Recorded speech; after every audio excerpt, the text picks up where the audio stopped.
Hi hello welcome to Suman TV. నేను మీ రోషన్. ఎన్నికల హడావుల్లో అందరూ 100 కోట్లు 1000 కోట్లు అని చెప్పేసి అఫిడవిట్లో ఇస్తున్నారు. బట్ ఈ ఎంపీ మాత్రం అందరికీ భిన్నంగా ఉంటారనమాట. Is none other than Tirupati MP. Tirupati MP అభ్యర్థిగా గురుమూర్తిని మీ అందరికీ పరిచయం చేస్తా ఉన్నాను. బయట అసలు ముఖ్యంగా మీ గురించి ఏమనుకుంటున్నారు సార్, వెళ్ళి పలకరించే ప్రయత్నం చేద్దాం. అసలు గురుమూర్తి గారికి జగన్మోహన్ రెడ్డి గారికి మధ్య సంబంధం ఏంటి, ఎందుకు ఇవ్వాల్సి వస్తుందన్న ఒక చర్చకి మీరేం చెప్తారు? అసలు జగన్మోహన్ రెడ్డి గారి యొక్క ఫాలోయర్ని, నేను ఆయనకి పెద్ద ఫ్యాన్ని. పెద్దిరెడ్డి రామచంద్రారెడ్డి కావచ్చు, చెవిరెడ్డి భాస్కర్ రెడ్డి కావచ్చు, పక్కన రోజా కావచ్చు, ఇంతమంది కీలక నేతల మధ్య ఊపిరి పీల్చుకోగలుగుతున్నారా మీరు? వాస్తవంగా చెప్పండి. నాకు అబద్ధం చెప్పాల్సినటువంటి అవసరం లేదు.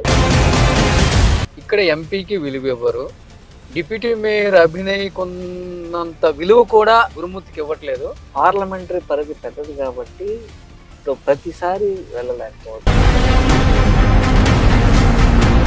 పెద్దిరెడ్డి రామచంద్రారెడ్డిని కలవటానికి వెళ్తే నిలబడి మనం ఏం చెప్పాలనుకున్నామో చెప్పి రావటం తప్పితే ఆయన ముందు కూర్చునే దమ్ము ధైర్యం ఎవరికి లేదు. 200 మంది కూర్చోవడానికి వెయిటింగ్ కాల్సింది. కూర్చోవటం వేరు, వాళ్ళ ముందు కూర్చోవటం వేరు. అదే బయట జరుగుతున్న చర్చని చెప్తున్నాను నేను.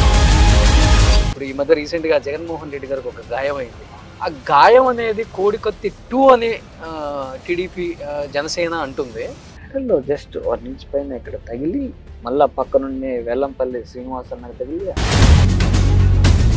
మొన్న ఒక కంటికి అయితే నిన్న ఇవాళ ఇంకొక కంటికి స్టిక్కర్ వేసుకున్నారు అని రకరకాలు పెట్టేస్తారు సోషల్ మీడియాలో.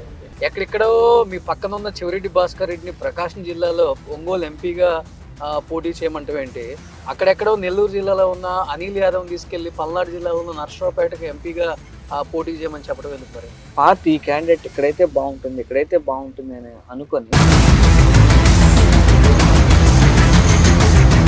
అంటే కుటుంబానికి మేలు చేయని వాడు ఆంధ్రప్రదేశ్ రాష్ట్ర ప్రజలకి ఏం మేలు చేస్తారు, ఏం మంచి చేస్తారు అని షర్మిల గారు ఏకేస్తున్నారు. టీడీపీ పార్టీ ట్రాప్ లో పడిపోయి వాళ్ళు ఆడే గేమ్ లో ఆమె భాగం అయిపోయింది. సో ఫైనల్ గా ఎంపీ గారి స్వగ్రామంకి వచ్చాం. సో ఇది మీరు చదువుకున్న స్కూల్? చదువుకున్న స్కూల్ చిన్నప్పుడు. ఇప్పుడు జగనన్న ప్రభుత్వం వచ్చిన తర్వాత నా క్లాస్మేట్ ఈయన. సో ఎంపీ గారి క్లాస్మేట్ అండి. సో ఆయన బుట్టలు వెళ్తున్నారు, ఇప్పుడు ఈయన ఎంపీగా ఉన్నారు.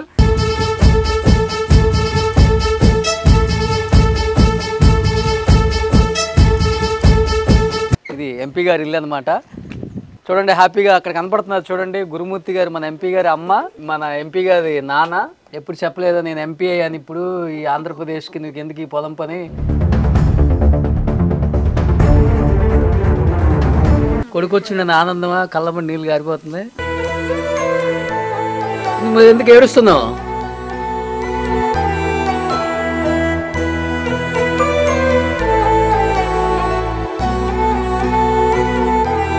ఏడవద్దు.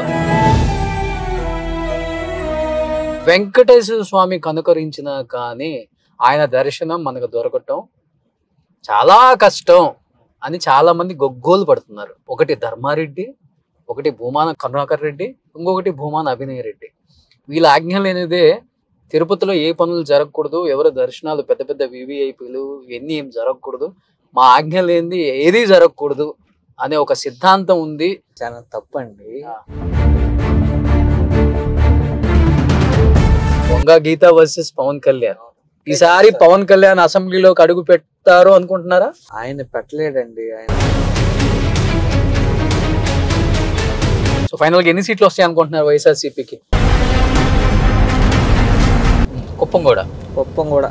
సో పెత్తందారులకి పేదలకి జరుగుతున్న ఒక యుద్ధం అంటారు. Hi hello welcome to Suman TV. నేను మీ రోషన్. ప్రజెంట్ నేను తిరుపతిలో ఉన్నాను అనమాట. సో 2 తెలుగు రాష్ట్రాలలో ఎండలు ఎంతైతే బగబగ మండుతున్నాయో అదేవిధంగా రాజకీయ రణరంగం కూడా చాలా హీట్ ఎక్కిందని చెప్పుకోవచ్చు. ముఖ్యంగా ఆంధ్రప్రదేశ్ రాజకీయం చూస్తే నువ్వా నేనా అన్న ఒక హీట్ అయితే గట్టిగా ఉంది.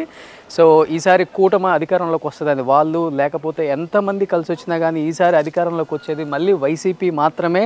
సో రూరల్లో ఉన్న ప్రతి ఓటర్ కూడా మా సైడే ఉన్నారు, ప్రతి ఒక్కరు కూడా వైసీపీ మళ్ళీ రావాలి, జగన్మోహన్ రెడ్డి మళ్ళీ రావాలని కోరుకుంటున్నారని వాళ్ళు ఎవరికెవరు తగ్గట్లేదు. సో ఎన్నికల ప్రచారం అయితే ఎంత వేడిగా జరుగుతుందంటే అస్సలకి ఈ ఇప్పుడున్న ఎండాకాలం ఎండలు కూడా అంత వేడిగా లేవండి. సో అంత వేడిగా జరుగుతున్నాయి. సో ఇప్పుడు నేను వచ్చింది ఒక రాజకీయ నాయకుడి ఇంటికే. సో ఏమాత్రం డౌట్ లేదనమాట.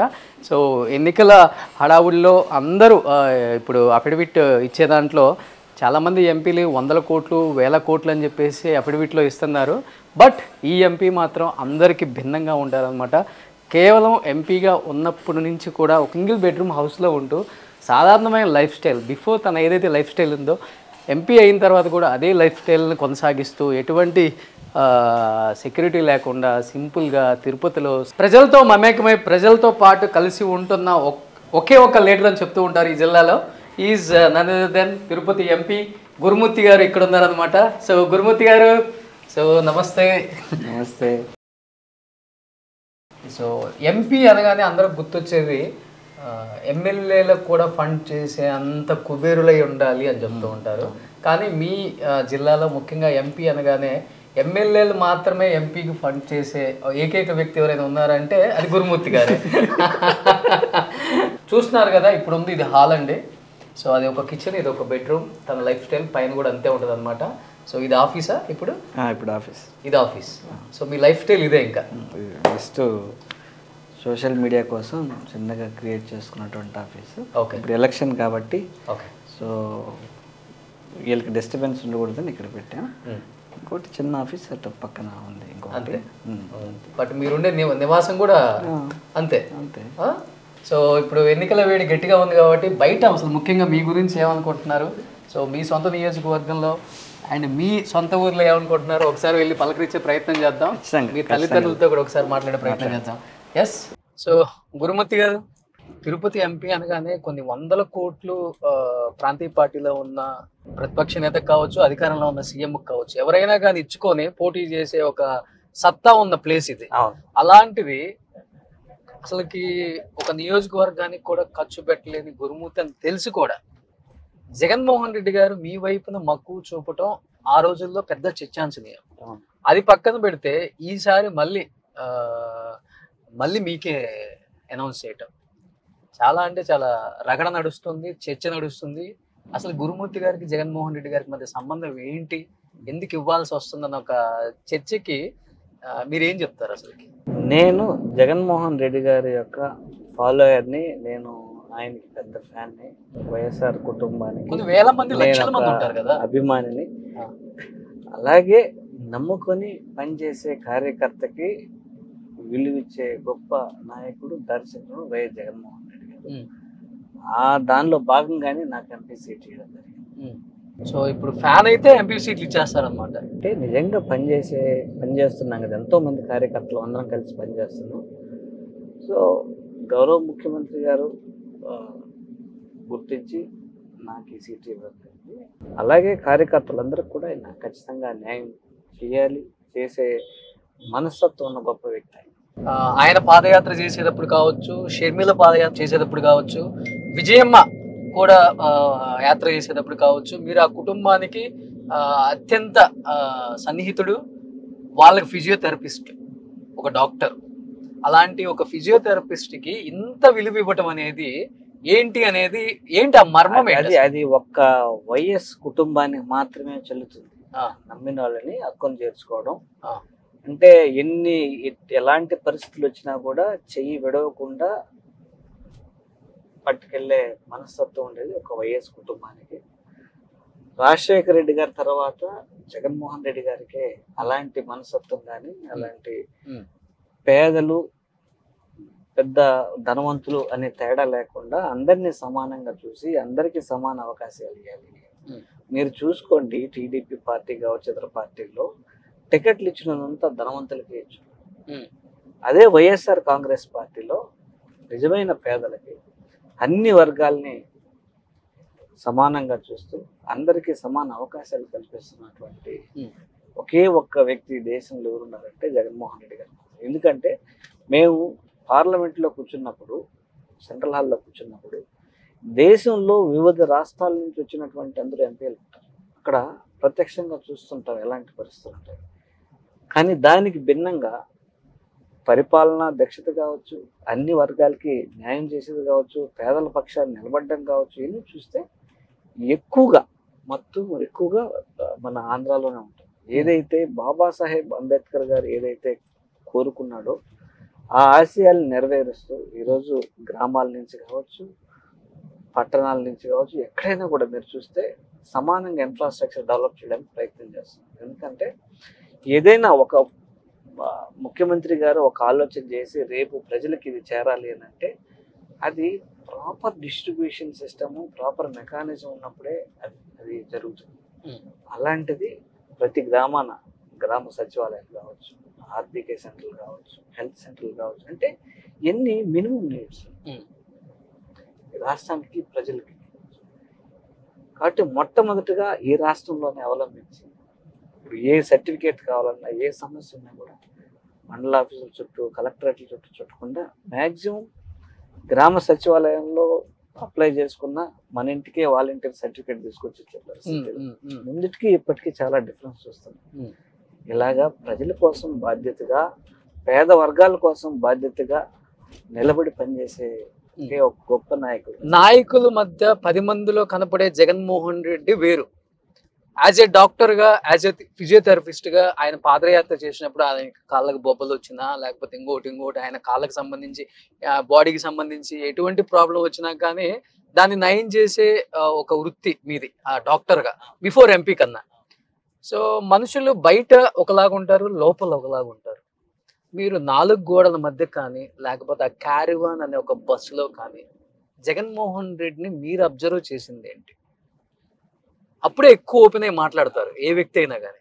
కొంతమంది వచ్చి సార్ వాళ్ళు ఎట్టన్నారు వదిలేంది, మీరు పని మీరు చేయండి, ప్రజలకు ఏం కావాలో అది చూడండి.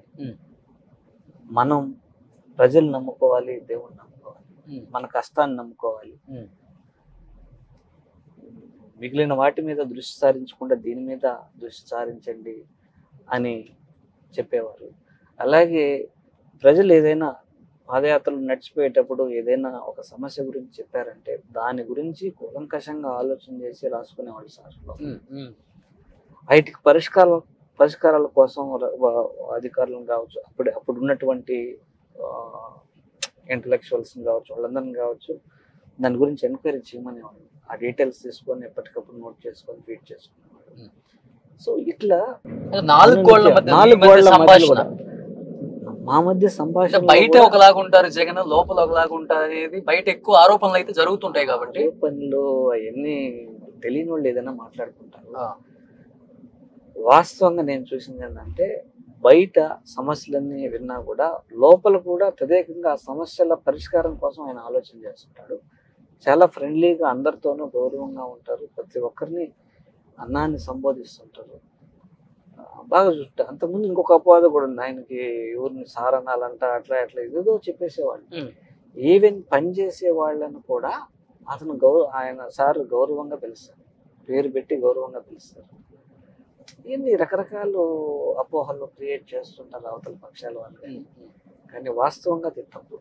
అంటే మిమ్మల్ని ఇష్టపడిన వాళ్ళు రకరకాలుగా మాట్లాడుండొచ్చు. మీకు ఎంపీ పదవి అనౌన్స్ చేసిన తర్వాత అరే కాళ్ళు ఒత్తుకునే వాడికి ఎంపీ సీట్ ఇవ్వటం ఏంటి, జగన్ కి పిచ్చి ఎక్కిందా అంటే ఇలా మాట్లాడిన సందర్భాలు చూసినాము, విన్నాం కూడా మనం. వాస్తవం. అంటే అలాంటిది ఒక్కసారిగా తిరుపతి ఎంపీ గురుమూర్తి అని అనౌన్స్ చేయగానే what was your first reaction Gurumurthy garu? అంటే మా బాస్ మళ్ళీ బాధ్యత పెట్టాడు అన్న ఫీలింగ్ ఉంది. ఎందుకంటే నాకు ఎమోషన్స్ అంత పెద్దగా ఎక్కువ ఉండవు.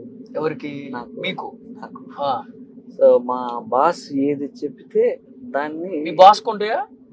మా బాస్ అన్నిత్యం దీని గురించి ఆలోచన చేస్తుంటాడు. ఎలా చేయాలి ఏమి అనేది దాని మీదే ఉంటాడు ఆయన ఎక్కువ టీవీలు చూడటం కానీ, మొబైల్ చూడటం కానీ, ఇంకోటి కానీ ఏమి ఉండదు. సో ఆయన ఉన్న టైంని చాలా చక్కగా ఆయన వినియోగించుకుంటూ ప్రజల సమస్యల పరిష్కారం గురించి 99.999% టైం యూస్ చేస్తారు. టీవీలు సెల్లులు చూడండి, ఒక నాయకుడికి ఎలా తెలుస్తుంది అసలు బయట ఏం జరుగుతుంది, ప్రతిపక్షం ఏం మాట్లాడుతుంది, ఇప్పుడు ప్రజల్లో అసలు ఏ విధంగా మన మీద అవగాహనతో మాట్లాడుతున్నారా లేదా? ప్రతిరోజు అన్ని న్యూస్ పేపర్లు చూస్తారు, ఏ ఒక్క ఇది మిస్ కాకుండా అన్ని చూస్తుంటారు. అంటే ఎక్కువ సమయం ఎక్కువ మంది నాయకులు టీవీల ముందు అతుకొని ఉంటారు, కానీ మా బాస్ అట్లా ఉండదు. ఆయన ముందు ఉన్నటువంటి సవాళ్ళు కావచ్చు, ఆయన ముందు పెట్టినటువంటి సమస్యల పరిష్కారం, దాన్ని ఏం చేయాలి, దీని మీద ఎక్కువ సమయం గడుపుతారు ఆయన. అంటే అత్యంత ధనవంతులు, కీలక నేతలు ఉన్న ప్రాంతం ఏదైనా ఉంది అంటే ఆంధ్రప్రదేశ్లో చిత్తూరు జిల్లా. పెద్దిరెడ్డి రామచంద్రారెడ్డి కావచ్చు, చెవిరెడ్డి భాస్కర్ రెడ్డి కావచ్చు, పక్కన రోజా కావచ్చు.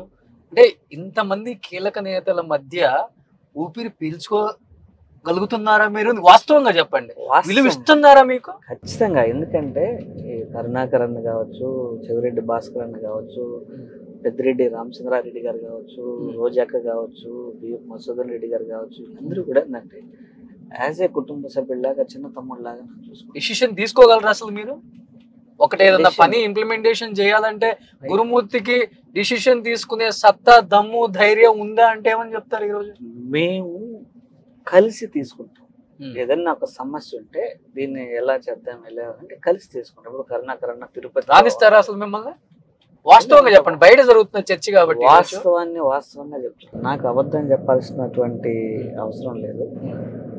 ఇప్పుడు తిరుపతి నియోజకవర్గంలో, తిరుపతి పార్లమెంటరీ నియోజకవర్గంలో ఏదైనా నియోజకవర్గంలో ఒక ఇష్యూ వచ్చినప్పుడు ఖచ్చితంగా ఎమ్మెల్యే గారు నేను సంప్రదించి కొంతవరకు వీళ్ళు ఫాలోఅప్ చేస్తారు, మిగిలిన భాగం నేను ఫాలోఅప్ చేస్తాను.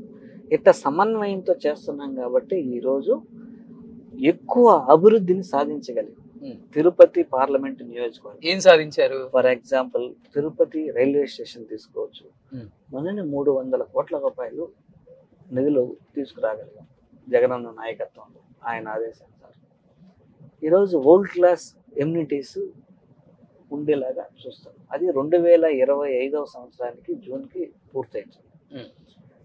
సో ఇంతకాలం అంటే ఒక రోజుకి 70,000 మంది ప్రయాణికులు తిరుపతి రైల్వే స్టేషన్ నుంచి ప్రయాణాలు సాగిస్తుంటారు ఒక రోజుకి.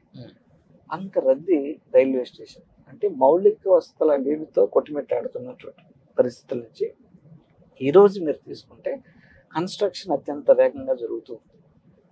సో అది జగనన్న ప్రభుత్వం వచ్చిన తర్వాత దాన్ని పకడ్బందీగా కరుణాకర్ అన్న కావచ్చు, నేను కావచ్చు డిస్కస్ చేసుకొని ఏదేదని ఒక ప్లాన్డ్గా ముందుకెళ్తున్నాం కాబట్టి ఈరోజు ఇంత అభివృద్ధి చేయగలుగుతున్నాం.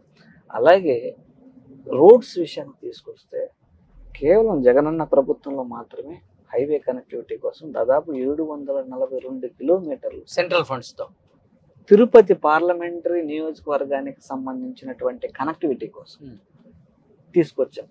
సో ఇది జగన్ సారు ఢిల్లీ వచ్చిన ప్రతిసారి ఆయన ఫాలోఅప్ చేసేవారు, మేము ఫాలోఅప్ చేసి ఈ విధంగా చేసుకోవడం దాదాపుగా 17,000 కోట్ల రూపాయలు రాబట్టుకోగలిగాం.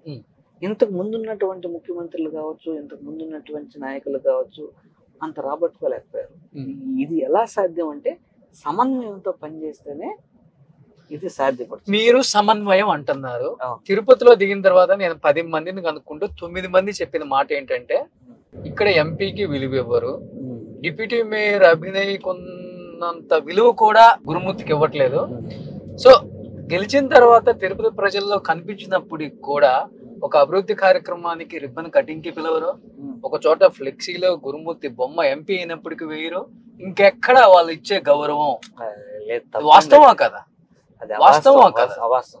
అభినయ్ రెడ్డి గారు నా సోదరుడు, మేమిద్దరం చాలా ఆప్యాయంగా చాలా సమన్వయంతో నడుస్తూ ఉంటాం. ఎన్ని కార్యక్రమాలకు అటెండ్ అయ్యారు అభినయ్తో? ఎన్ని రిబ్బన్ కటింగ్లు చేశారు? ఇప్పుడు ఎన్ని ఫ్లెక్సీలలో మీ ఫోటోలు వేశారు? కరుణాకర్ అన్న కావచ్చు, నేను కావచ్చు ప్రతి కార్యక్రమానికి పెట్టినప్పుడు పిలుస్తారు. అంటే పార్లమెంటరీ పరిధి పెద్దది కాబట్టి ఇప్పుడు ప్రతిసారి వెళ్ళలేకపోవచ్చు, అన్ని నియోజకవర్గాల్లో కార్యక్రమాలు అటెండ్ అవ్వాలి కాబట్టి నేను వెళ్తూ ఉంటాను. సో చాలా కార్యక్రమాలు మేము రీసెంట్గా కూడా ఫుట్ ఓవర్ బ్రిడ్జ్ ఓపెనింగ్ కానీ, రోడ్స్ ఓపెనింగ్ కానివ్వండి, ప్రతి ఒక్కదానికి పిలుస్తారు. సో ఆ సమస్య నాకు లేదు. బేసిక్గా ఏదో తెలియని వాళ్ళు రకరకాలుగా మాట్లాడుకుంటారు. సో దాన్ని మనం దాని గురించి చర్చించుకోవాల్సినంత అవసరం కూడా లేదని నా అభిప్రాయం. సో ఉన్న 7 నియోజకవర్గాల ఎమ్మెల్యేలు ఒక కుటుంబ సభ్యుల్లాగే చూస్తారు కానీ ఎటువంటి భిన్నాభిప్రాయాలు లేవు. 7 నియోజకవర్గాలు ముందుండి అభివృద్ధి చేయడానికి నాతో పాటు మమేకమై కేంద్రంలో ఎలాంటి నిధులు తీసుకురావాలో కూడా మీతో చర్చిస్తారు. నమ్మొచ్చా? నమ్మొచ్చండి. ఇప్పుడు జరుగుతుంది, మనస్సాక్షి గుండె మీద చేసుకొని చెప్తారా? ఇప్పుడు జరుగుతుంది, ఎప్పటి నుంచో పెండింగ్ ఉంది. మధుసూదన్ రెడ్డి గారు మేము డిస్కస్ చేసుకుని చేయగలిగాం. మధుసూదన్ రెడ్డి నియోజకవర్గం? అవును, రేణిగుంట కింద మదన్న నియోజకవర్గం. ఓకే, ఇట్లా ప్రతిదీ చెప్పుకోవచ్చు. ఇప్పుడు మనం పోతుంటేనే రోడ్ లో లెఫ్ట్ సైడ్ కి ఒకటి కనిపిస్తుంది ఏర్పేడు దగ్గర, అది చాలా రోజుల నుంచి పెండింగ్. ఒక ROB చేయాల్సి వచ్చింది, అది మాట్లాడుకొని చేసాం. 98 కోట్లు శాంక్షన్ తీసుకొచ్చుకున్నాం. ఇప్పుడు దాదాపు 80% వర్క్స్ కంప్లీట్ అయినాయి. సో ఇట్లా రోడ్స్ కనెక్టివిటీ, ఇంక ఇటువైపు చెన్నై పైపు పోయే రోడ్డుకి సంబంధించి దాదాపుగా 7 దగ్గరలో వర్క్ పెండింగ్ అయిపోయింది, దాదాపుగా 15 సంవత్సరాల పై వరకు. అది కూడా మాట్లాడుకొని దాదాపు 158 కోట్లు తీసుకొచ్చి ఈ రోజు పూర్తి చేసాం. అదైన వెంటనే మళ్ళీ 4 లైన్స్ ఉంటే బాగుంటుంది ప్రాపర్ గా కనెక్టివిటీ, ప్లస్ గాజుల మండ్యం దగ్గర నుంచి పై సీమల్లవరం వరకు 6 లైన్ ఉంటే బాగుంటది. ఎందుకంటే ఇక్కడ 6 లైన్ ఉంది, అటువైపు అన్ని వైపుల నుంచి 6 లైన్ వస్తా ఉండే ఉంటే బాగుంటుంది. అది కూడా శాంక్షన్ తీసుకొచ్చాం. 1553 కోట్లు శాంక్షన్ తీసుకొచ్చాం మనని. ఓకే, సో ఇలా అన్ని కూర్చొని పరిస్థితి మాట్లాడుకుంటేనే ఇప్పుడు ఒక ఎమ్మెల్యే ఒక ఎంపీ సఖ్యతతో ఉండి డిస్కస్ చేసుకొని ప్రాపర్ గా కోఆర్డినేట్ చేసుకొని ముందుకు వెళ్ళగలిగితే మంచి ఫలితాలను రాబట్టచ్చు. దానికి ఉదాహరణ తిరుపతి పార్లమెంట్. అంటే ఇంకొకటి, బయట ఎక్కువగా జరిగే చర్చ, ఈ జిల్లా నాయకులు ముఖ్యంగా ఎమ్మెల్యేలు ఎంపీలు ఎవరైతే ఉన్నారో పెద్దిరెడ్డి రామచంద్రారెడ్డిని కలవటానికి వెళ్తే నిలబడి మనం ఏం చెప్పాలనుకున్నామో చెప్పి రావటం తప్పితే ఆయన ముందు కూర్చునే దమ్ము ధైర్యం ఎవరికి లేదు. అది చాలా పెద్ద తప్పండి మాట్లాడేది. ప్రతిరోజు ఉదయం 6:30-7 గంటల నుంచి పెద్దిరెడ్డి గారు పెద్ద ఆఫీస్ కట్టున్నారు, మిథునన్న పెద్దిరెడ్డి గారు పెద్ద ఆఫీస్ కట్టున్నారు. చాలా మంది కూర్చోవచ్చు, దాదాపు 100-200 మంది కూర్చోవడానికి వెయిటింగ్ హాల్స్ ఉంది. కూర్చోవటం వేరు, వాళ్ళ ముందు కూర్చోవటం వేరు. అదే బయట జరుగుతున్న చర్చని చెప్తున్నాను. మీరు అంటే ఆడ ఆఫీస్ లో పోయి చూసిన వాళ్ళు మీరు చూడండి, ప్రాక్టికల్ గా మీరే వెళ్ళి చూడండి, మీకు క్లియర్ గా తెలుస్తుంది. అంటే ఏదో ఒకటి క్రియేట్ చేయాలని క్రియేట్ చేస్తుంటారు తప్ప వాళ్ళు చాలా అనుభవజ్ఞులు. దాదాపు 40 సంవత్సరాల నుంచి సుదీర్ఘంగా రాజకీయాలు ఉన్నారు, మంత్రులు ఉన్నారు. చాలా మంది కార్యకర్తలకి సహాయ సహకారాలు అందిస్తుంటారు, పార్టీని గాడిలో పెడుతుంటారు. దగ్గర సమస్య వచ్చినప్పుడు ఎవరెవరు పాత్ర వాళ్ళు పోషిస్తున్నారు, దాంట్లో వాళ్ళు కీలక పోషిస్తున్నారు. ఇప్పుడు మాకు రీజనల్ కోఆర్డినేటర్ కూడా పెద్దిరెడ్డి గారే. బాగా ఎక్కడ నియోజకవర్గాల సమస్యలు వచ్చినా కూడా ఆయన అన్ని బ్యాలెన్స్ చేస్తూ పోతుంటారు. అంటే ఇప్పుడు గురుమూర్తి గారు అనగానే 0% కరప్షన్, పెద్దగా ఆస్తులు లేవు. నేను ఒక ఆర్టికల్ చూసి ఇమ్మీడియట్ గా తిరుపతి వచ్చి మీతో పాటు అసలుకి ఏంటి, అసలుకి ఇక్కడ ఎలా జరుగుతుంది మీ ప్రచారం, అసలు మీరేంటి, మీ అసలు డబ్బు లేనిదే ముందుకు నడవని రాజకీయం చూస్తున్నాం. ఈరోజు తెచ్చుకుంటే గానీ పూట కడవని కుటుంబం నుంచి వచ్చి ఈరోజు తిరుపతి ఎంపీ అంటే మామూలు విషయం కాదు. 100 కోట్లు పైబడి ఖర్చు పెట్టాల్సిన ఒక ఎంపీ అభ్యర్థి ఇక్కడ ఉండేవాళ్ళు. అలాంటిది కేవలం ఎంపీకి వచ్చే జీతం మీద గడుస్తున్నారు అనే మాట నేను విన్నాను. Is it correct? కరెక్టే. ఎలా ఎలా అసలు ఎలా సాధ్యం అవుతుంది? మీ పెట్రోల్ కి వచ్చే డీజిల్ కి పెట్రోల్ కి గవర్నమెంట్ డీజిల్ కి ఇస్తుంది. ఏపీ గవర్నమెంట్ ఎంత వస్తుంది మీకు జీతం?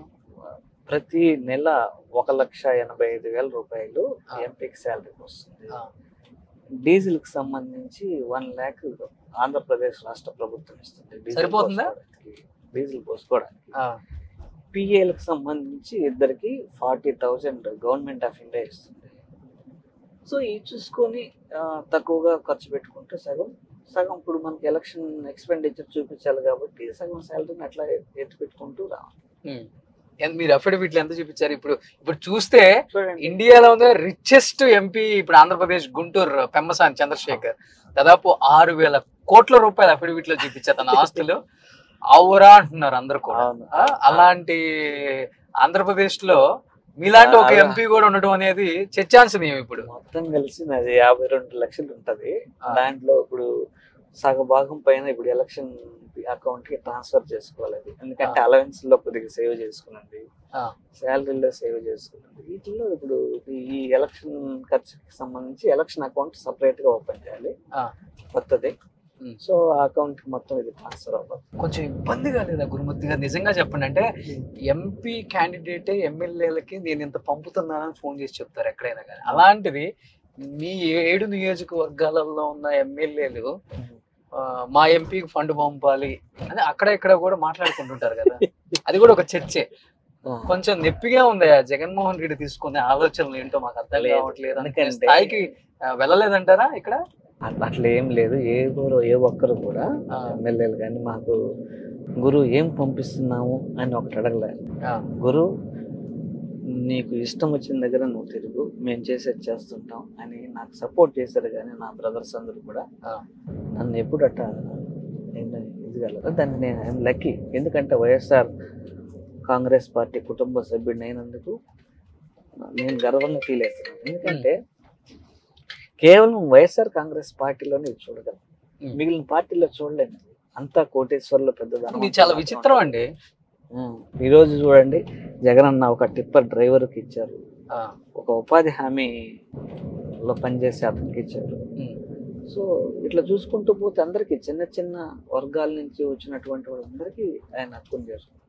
డాక్టర్ బిఆర్ అంబేద్కర్ గారు అంటే సింపతి కోసం ఇచ్చారనుకోవచ్చా, లేకపోతే సింపతి కోసం అంటే అవతల పార్టీలు కూడా ఇవ్వచ్చు కదా, అది దానికి మనసు ఉండాలి. వాళ్ళ స్ట్రాటజీ వేరే ఉందేమో. మనసు ఉండాలి ఇవ్వడానికి, చెయ్యాలి అనే మనస్తత్వం. సరే, మీరు అన్నారు మనసుండి నాకు కూడా ఇచ్చారు. ఆయన పాదయాత్ర టైంలో ఒక ఫిజియోథెరపీ డాక్టర్ గా ఆయనకి అన్ని సమయాలలో అందుబాటు ఉన్నాడు కాబట్టి గురుమూర్తి లాంటి ఒక మంచి క్యాండిడేట్కి ఇద్దాం, మంచి వ్యక్తి నియోజకవర్గాలను ముందుకు తీసుకెళ్తాడు, రథసారథి అనుకొని ఇచ్చారనుకోండి.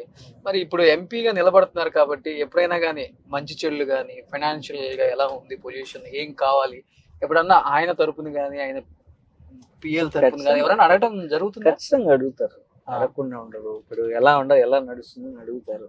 బాగుంది సార్, హ్యాపీగా ఉంది, పనులు చేసుకుంటూ ముందుకు వెళ్తాము, అందరిని కలుపుకొని వెళ్తున్నాము, ఈ పనులు ఈ వర్క్స్ ఈ స్టేజ్ లో ఉండే ఇవన్నీ కూడా చెప్తుంటాం. సో అడిగేది అయితే అడుగుతుంటారు. సో ఎప్పుడు నిత్యం ఆయన వెంట ఉండే ఆయన ఆరోగ్య యోగక్షేమాలు చూసుకునే ఒక డాక్టర్, ఫిజియోథెరపీ డాక్టర్ గురుమూర్తి గారు. సో ఎంపీ అయిన తర్వాత ఇప్పుడు మీరు కూడా ఒక ఎంపీ, మెంబర్ ఆఫ్ పార్లమెంట్, మీ స్థాయి కూడా మారింది కాబట్టి ఇప్పుడు ఈ మధ్య రీసెంట్ గా జగన్మోహన్ రెడ్డి గారికి ఒక గాయం అయింది. ఆ గాయం అనేది కోడికత్తి 2 అని టీడీపీ జనసేన అంటుంది. మీరేమంటారు? మీ పార్టీకి సంబంధించి అసలు ఏం డిస్కషన్ జరిగింది? చిన్న గాయం, ఎందుకు స్టిచెస్ పడ్డాయి, ఇది ఒక డ్రామా, ఇది ఒక సింపతి? అది చాలా షార్ప్ గా ఉన్నటువంటి రాయిని చాలా బలంగా విసురున్నారు. సో పొరపాటున ఇక్కడ తగులుంటే చాలా ప్రమాదం జరిగింది, పోనీ కంటికి తగులుంటే చాలా ప్రమాదం జరిగింది. హెడల్లో జస్ట్ 1 ఇంచ్ పైన ఇక్కడ తగిలి మళ్ళా పక్క నుండి వెల్లంపల్లి శ్రీనివాస్ అన్నకి తగిలి ఆయనకి గాయమే. అంటే ఎంత ఫోర్స్ ఆయన కూడా ట్రోల్ అవుతుంది కదా, మొన్న ఒక కంటికి అయితే నిన్న ఇవాళ ఇంకొక కంటికి స్టిక్కర్ వేసుకున్నారు అని ఇబ్బంది రకరకాలుగా పెట్టేస్తారు సోషల్ మీడియాలో. ఏముంది, సో మనం లైవ్ లో చూస్తున్నాం కదా, వీడియోస్ చూస్తుంటే వాళ్ళు పూలమాల వేసి జరిగినప్పుడు వెంటనే తగలడం, ఆయన చేయబట్టుకుని రావడం, తీసుకెళ్ళడం, డాక్టర్ స్టిచెస్ వేయడం కూడా చూసాం కదా. దీంట్లో అబద్ధం ఎక్కడ? సో అది ఎంత వేగంగా వచ్చి తాకి ఉంటే, ఇద్దరిని తాకి, సార్ని తాకి, అక్కడి నుంచి వెల్లంపల్లిని తాకి ఆయన దెబ్బ తగిలి పెట్టి పొరపాటున కంటికో లేదంటే ఎక్కడో తగిలింటే సో చాలా ప్రమాదం జరిగింది. అంటే ఇవన్నీ ఏంటంటే వాంటెడ్ గా వీళ్ళు వాళ్ళ అల్లరి మోకాలతో చేయించేసి వాళ్లే చేయించుకున్నారని బురదలడం తప్పితే, ఇప్పుడు దేనికి మాకెందుకు సింపతి కావాలా? ఈరోజు పేద ప్రజలందరూ కూడా వైఎస్ఆర్ కాంగ్రెస్ పార్టీ వైపు ఉన్నారు, జగన్ సార్ మద్దతు తెలుపుతున్నారు. ఇప్పుడు వాళ్ళ వైపు ఎందుకు కావాలి అంటే ఓడిపోతున్నారు అన్న ఒక భయం మీలో మొదలైంది, బయట చర్చగా నడుస్తుంది కదా. వైఎస్ఆర్ కాంగ్రెస్ పార్టీ ఓడిపోతుందా భయం లేదు. వైఎస్ఆర్ కాంగ్రెస్ పార్టీకి భయపడే తెలుగుదేశం పార్టీ మరో 2 పార్టీలతో జతకట్టి ఈరోజు ఎన్నికల్లో బరిలో నిలబడింది. సో వైఎస్ఆర్ కాంగ్రెస్ పార్టీ భయపడితే వైఎస్ఆర్ కాంగ్రెస్ పార్టీ పోలేదు కదా, ఇతర పార్టీలు ఎవరు వెళ్ళారు? తెలుగుదేశం పార్టీ వెళ్ళింది, చంద్రబాబు నాయుడు గారు వెళ్ళారు. సో ఇప్పుడు ఎవరికి భయం, ఎవరికి అవసరం? సింపతీలు కానీ మద్దతులు, ఇతర పార్టీల మద్దతు కానీ ఎవరికి అవసరం? టీడీపీకి అవసరం, వైసీపీకి అవసరం లేదు. జగన్ సార్ ఏంటంటే ప్రజలు నమ్ముకున్నాడు, మంచి పనులు చేశాడు, ఆయన చెప్పినవి చేశాడు, చెప్పనివి కూడా చేశాడు. మీకు సింపుల్గా చెప్తాను, ఒక్క తిరుపతి పార్లమెంట్ నియోజకవర్గంలోనే 9,680 కోట్ల రూపాయలని డైరెక్ట్గా ఎలాంటి కరప్షన్ లేకుండా డైరెక్ట్గా పేదల అకౌంట్కి దళారీ వ్యవస్థ లేకుండా అందించారు వాలంటీర్ సిస్టమ్ ద్వారా. ఈరోజు ద్వారా ఏంది, వాళ్ళ యొక్క జీవన ప్రమాణాలు పెరిగాయి. పేదల యొక్క జీవన ప్రమాణాలు ముందు కాలంలో చూసిన ఎవరో ఒకరి దిక్కుపోయి అప్పు తీసుకోవాలా, 2,000, 3,000, 5,000, 10,000 మళ్ళీ కూలికి వెళ్ళడానికో ఇంకోటి. ఈరోజు ఆ పరిస్థితి లేదు. వాళ్ళు ఆత్మగౌరవంతో బతుకుతున్నారు. అలాగే గ్రామాల్లో ఉండే ప్రజలు ఏ పని కావాలన్నా కూడా ఎంఆర్ఓ ఆఫీసుల చుట్టూ, ఎంపీడీఓ ఆఫీసుల చుట్టూ, కలెక్టరేట్ చుట్టూ, ఆర్డీఓ ఆఫీసుల చుట్టూ తిరగకుండా గ్రామ సచివాలయ వ్యవస్థను గ్రామాలను కన్స్ట్రక్ట్ చేశారు. అలాగే రైతుల కోసం ఇప్పుడు ఎక్కువగా నష్టపోతుంది రైతులు. ఏ విధంగా నకిలీ విత్తనాలు ఇచ్చేసేది, కల్తీ మందులు అమ్మేసి అది పని చేయకుండా, క్రాప్ ఈల్డింగ్ రాకుండా చాలా ఇబ్బందులు పడ్డారు. కరెంటు పగులు కొంత టైము, రాత్రి కొంత టైము, అలాగే క్రాప్స్కి ఇన్సూరెన్స్ చేసుకోలేక ఎన్ని ఇబ్బందులు పడేవాళ్ళు. దానికి అంతా ఆర్బీకే సెంటర్ల ద్వారా అక్కడే కొంతమంది అగ్రికల్చర్ అసిస్టెంట్ల నుంచి, అలాగే అగ్రి ల్యాబ్స్ ఒకటి పెట్టి రైతుకి వెళ్ళే ప్రతి ఒక్క విత్తనం మంచిదా కాదని చెక్ చేసి, మందుల క్వాలిటీ చెక్ చేసి ఈరోజు హ్యాపీగా ఉన్నారు రైతులు. ఈరోజు 2,200 ఒక బస్తా వరి ధాన్యం, ఇది హైయెస్ట్. మంచి మద్దతు ధరనిచ్చి ఇంత సపోర్ట్ చేస్తున్నారు. సో రైతుల మద్దతు అంతా వైఎస్ఆర్ కాంగ్రెస్ పార్టీ. అలాగే అవ్వాతాతలు వాళ్ళకి పెన్షన్లు అవన్నీ ఇచ్చి వాళ్ళ ఆత్మగౌరవం. ఈరోజు మనం అనాథ ఓల్డ్ ఏజ్ హోమ్లో ఇప్పుడు ఎక్కువ మంది లేరు, ముందు చాలా మంది ఉండేవాళ్ళు. సో వాళ్ళు గౌరవంగా బతుకుతూ ఉన్నారు. ఇలా వీటి కోసం ఒక 5,000 కోట్లు తిరుపతి పార్లమెంట్ సెగ్మెంట్లో ఖర్చు పెట్టడం జరిగింది. ఆర్బీకేల కోసం, గ్రామ సచివాలయాల కోసం, హెల్త్ సెంటర్ల కోసం, వీటన్నిటి కోసం 5,000 కోట్లు. అది అభివృద్ధి కదా. బిల్డింగ్స్ కట్టారు, నాడు నేడు స్కూల్స్ కట్టారు. దీంతో పాటు కేవలం రోడ్లకి, రోడ్ ఇన్ఫ్రాస్ట్రక్చర్ బయట గట్టిగా నడుస్తుంది కదా గురుమూర్తి గారు, కేవలం వెల్ఫేర్ పేరు చెప్పుకొని ఒక బటన్ నొక్కి అవ్వతాతలకు డబ్బులు ఇచ్చాము, అక్కలకి డబ్బులు ఇచ్చాము, అమ్మలకి డబ్బులు ఇచ్చాము అని చెప్పేసి ఓట్లు అడిగే ప్రయత్నం చేస్తున్నాం. కానీ ఆంధ్రప్రదేశ్ ని రూపురేఖలు మార్చాం, ఇన్ని కంపెనీలు తీసుకొచ్చాం, ఇంత పెద్ద రోడ్లు వేసాం. ఇప్పుడు ఒక 100 స్పీడ్ తో వెళ్ళాలంటే రోడ్లు ఎంత దారుణంగా ఉన్నాయంటే ఆంధ్రప్రదేశ్ లో రోడ్స్ జరుగుతున్నాయి కదా. ఆ రోడ్ జరిగే రోడ్డు మీద మనం పోతున్నాం. ఇప్పుడు ఎన్ని రోడ్డు పనులు జరుగుతా ఉన్నాయి కదా. సో ఎలక్షన్స్ వస్తున్నాయి కాబట్టి జరుగుతున్నాయి అంటారా? ఎలక్షన్ తో సంబంధం ఆంధ్రప్రదేశ్ లో 100 స్పీడ్ తో కారు వెళ్ళగలదా? వెళ్ళగలదు. ఎక్కడైనా ముందు పోదాం. కేవలం సంక్షేమం పేరు చెప్పి ఓట్లు దండుకుంటున్నారు. కానీ ఇంత కూడా డెవలప్మెంట్ లేదు, జీరో డెవలప్మెంట్ ఉన్న ఏదైనా దేశం ఉంటే ఆంధ్రప్రదేశ్ మాత్రమే అనే వాళ్ళకి ఏం చెప్తారు ఈ రోజు మీరు? సంక్షేమం ఎంత చేస్తున్నారో అభివృద్ధి కూడా దానికి మించి చేస్తున్నారు. రోడ్ల కోసమే దాదాపు 17,000 కోట్లు. అలాగే 2019 నుంచి 2024 వరకు వచ్చినటువంటి ఇన్వెస్ట్మెంట్స్ అక్షరాల 28,000 కోట్లు. ఇది ఒక తిరుపతి పార్లమెంట్ సెగ్మెంట్ మాత్రమే. కల్పించినటువంటి ఉద్యోగాల సంఖ్య 46,000. గత 20 సంవత్సరాలు, 2019 ముందు 20 సంవత్సరాలు తీసుకుంటే వచ్చినటువంటి ఇన్వెస్ట్మెంట్స్ 34,000 కోట్లు, కల్పించినటువంటి ఉద్యోగాలు 94,000. సో మీరు ఆలోచించండి, ఈ 5 సంవత్సరాల్లో 28,000 కోట్లు తీసుకొచ్చాం గత దాంట్లో. అంటే ముందుకి ఇప్పటికీ ఒక 6,000 కోట్లు. అంటే 20 సంవత్సరాల్లో జరిగింది 34,000 కోట్లు. ఈ 5 సంవత్సరాల్లో జగన్ సార్ వచ్చిన తర్వాత 28,000 కోట్లు. చూడండి, మీకు లిస్ట్ కూడా ఇస్తాను. ఏ ఇండస్ట్రీస్ ఎంత ఎంప్లాయ్మెంట్ జనరేట్ చేసింది, ఎంత ఇన్వెస్ట్ చేసింది, విత్ లెక్కలతో సహా నేను మీకు ఇస్తాను. సో ఇంత డెవలప్మెంట్ ఉంటే ఎక్కడెక్కడో మీ పక్కన ఉన్న చివరెడ్డి భాస్కర్ రెడ్డిని ప్రకాశం జిల్లాలో ఒంగోలు ఎంపీగా పోటీ చేయమంటే, అక్కడెక్కడో నెల్లూరు జిల్లాలో ఉన్న అనిల్ యాదవ్ తీసుకెళ్లి పల్నాడు జిల్లాలో ఉన్న నర్సరావుపేటకి ఎంపీగా పోటీ చేయమని చెప్పడం ఎందుకు? మరి పూర్తిగా అభివృద్ధి లేదు, అక్కడ దోచుకున్నారు, దండుకున్నారు, ఇష్టానికి వాళ్ళ ఆధిపత్యం చూపించారు కాబట్టి అక్కడ గెలవరని ఒక సంకేతం ఉంది కాబట్టి ఈ జిల్లాలను మార్చి ఆ జిల్లాలకు వేసారు అనేది వాస్తవం కాదా? ఇప్పుడు మీరు చంద్రగిరి నియోజకవర్గం చెప్పారు. చంద్రగిరి నియోజకవర్గం నుంచి ఎవరు పోటీ చేస్తున్నారు? వాళ్ళ కొడుకే చేస్తున్నారు.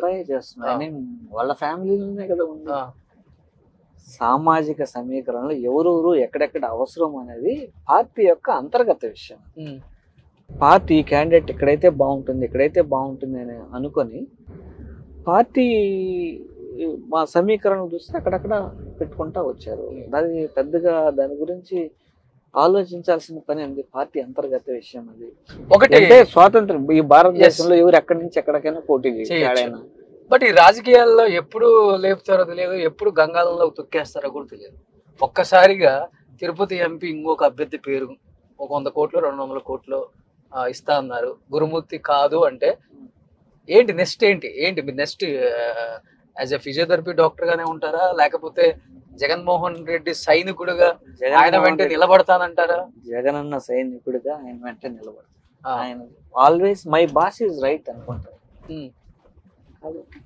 ఆ బాస్ పని చెప్తే ఎప్పుడైనా ఆలోచించారా ఇలాంటిది ఒకటి ఏమైనా వస్తుందా జీవితంలో ముందు రోజుల్లో? అంత ఆలోచించుకోవాల్సిన అవసరం నాకు లేదు. ఎందుకంటే బాస్ ని ఫాలో అయితే అయ్యేవాడికి ఎన్ని ఆలోచించాల్సిన పని లేదు నాకు. ఈ రోజు బాస్ కే చాలా కష్టంగా ఉందంటున్నారు కదా కూటమి అంతా కూడా. ఇప్పుడు కూటమి ఎందుకు ఏర్పడాల్సి వచ్చిందండి? మా బాస్ కష్టమైతే కూటమి ఎందుకు ఏర్పడాల్సి వచ్చింది? వాళ్ళకి కష్టమే కదా కూటమి ఏర్పడింది. ఈరోజు మే 13వ తేదీన ఎలక్షన్లు జరుగుతాయి. ఎక్కువ దూరంలో లేదు, ఖచ్చితంగా మీరందరూ చూస్తారు. ప్రజలు ఇప్పుడు ఒక ఏదన్నా గ్రామానికి వెళ్తే మీరు ఏదన్నా గ్రామానికి వెళ్తే వాళ్ళు చాలా సంతోషంగా ఉంటారు. ఎవరికి వేస్తారంటే ఖచ్చితంగా జగనన్న రావాలి, మళ్ళీ ముఖ్యమంత్రి, మాకు ఈ కార్యక్రమాలన్నీ ఈ పథకాలన్నీ రావాలి, మా కష్టాన్ని గుర్తించిన వ్యక్తి, మా బిడ్డల భవిష్యత్తుని తీర్చిదిద్దబోతున్న వ్యక్తి ఆయనే రావాలి అని వాళ్ళు ఫీల్ అవుతారు. కుటుంబానికి మేలు చేయని వాడు ఆంధ్రప్రదేశ్ రాష్ట్ర ప్రజలకి ఏం మేలు చేస్తారు, ఏం మంచి చేస్తారు? షర్మిల గారు ఏకేస్తున్నారు జగన్మోహన్ రెడ్డి గారిని. ముఖ్యంగా ఆమె నామినేషన్ వేసే రోజు కూడా అఫిడవిట్ లో చెప్పారు, నా ఆస్తే నాకు అప్పుగా ఇచ్చారని కూడా. దాంట్లో అది ఎలా చూడొచ్చు దాన్ని? అంటే మీరు ఆమెను దగ్గరగా చూశారు, ఆమె పాదయాత్రలో మీరే ఉన్నారు ఫిజియోథెరపీ డాక్టర్ గా, ఈయన దగ్గరగా చూశారు. అన్నా చెల్లెలను దగ్గరగా చూసిన ఏకైక వ్యక్తి ఎవరైనా ఉన్నారంటే చిత్తూరు జిల్లాలో ముఖ్యంగా మీ పేరు కూడా చెప్తూ ఉంటారు. ఒకటండి, ఆమె టీడీపీ పార్టీ ట్రాప్ లో పడిపోయి వాళ్ళు ఆడే గేమ్ లో ఆమె భాగం అయిపోయింది. దానివల్ల యాక్చువల్గా జగన్ సార్కి ఆమె అంటే చాలా ప్రేమ, చెల్లెలు అంటే. కానీ ఆమె అది కూడా కాదనేసి ఇతర పార్టీల మాయలో పడిపోయారు. అందుకే కాంగ్రెస్ పార్టీ నుంచి కంటెస్ట్ చేయడం కానీ, టీడీపీ వాళ్ళతో మాట్లాడటం కానీ, రకరకాలైన పరిణామాలు మనం చూస్తాము. కానీ అది చాలా బాధాకరం తలుచుకుంటే.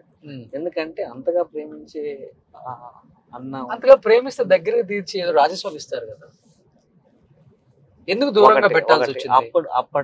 అప్పట్లో వైవి సుబ్బారెడ్డి సార్ కావచ్చు, వాళ్ళందరూ కావచ్చు, షర్మిలమ్మ గారిని అడగడం జరిగింది.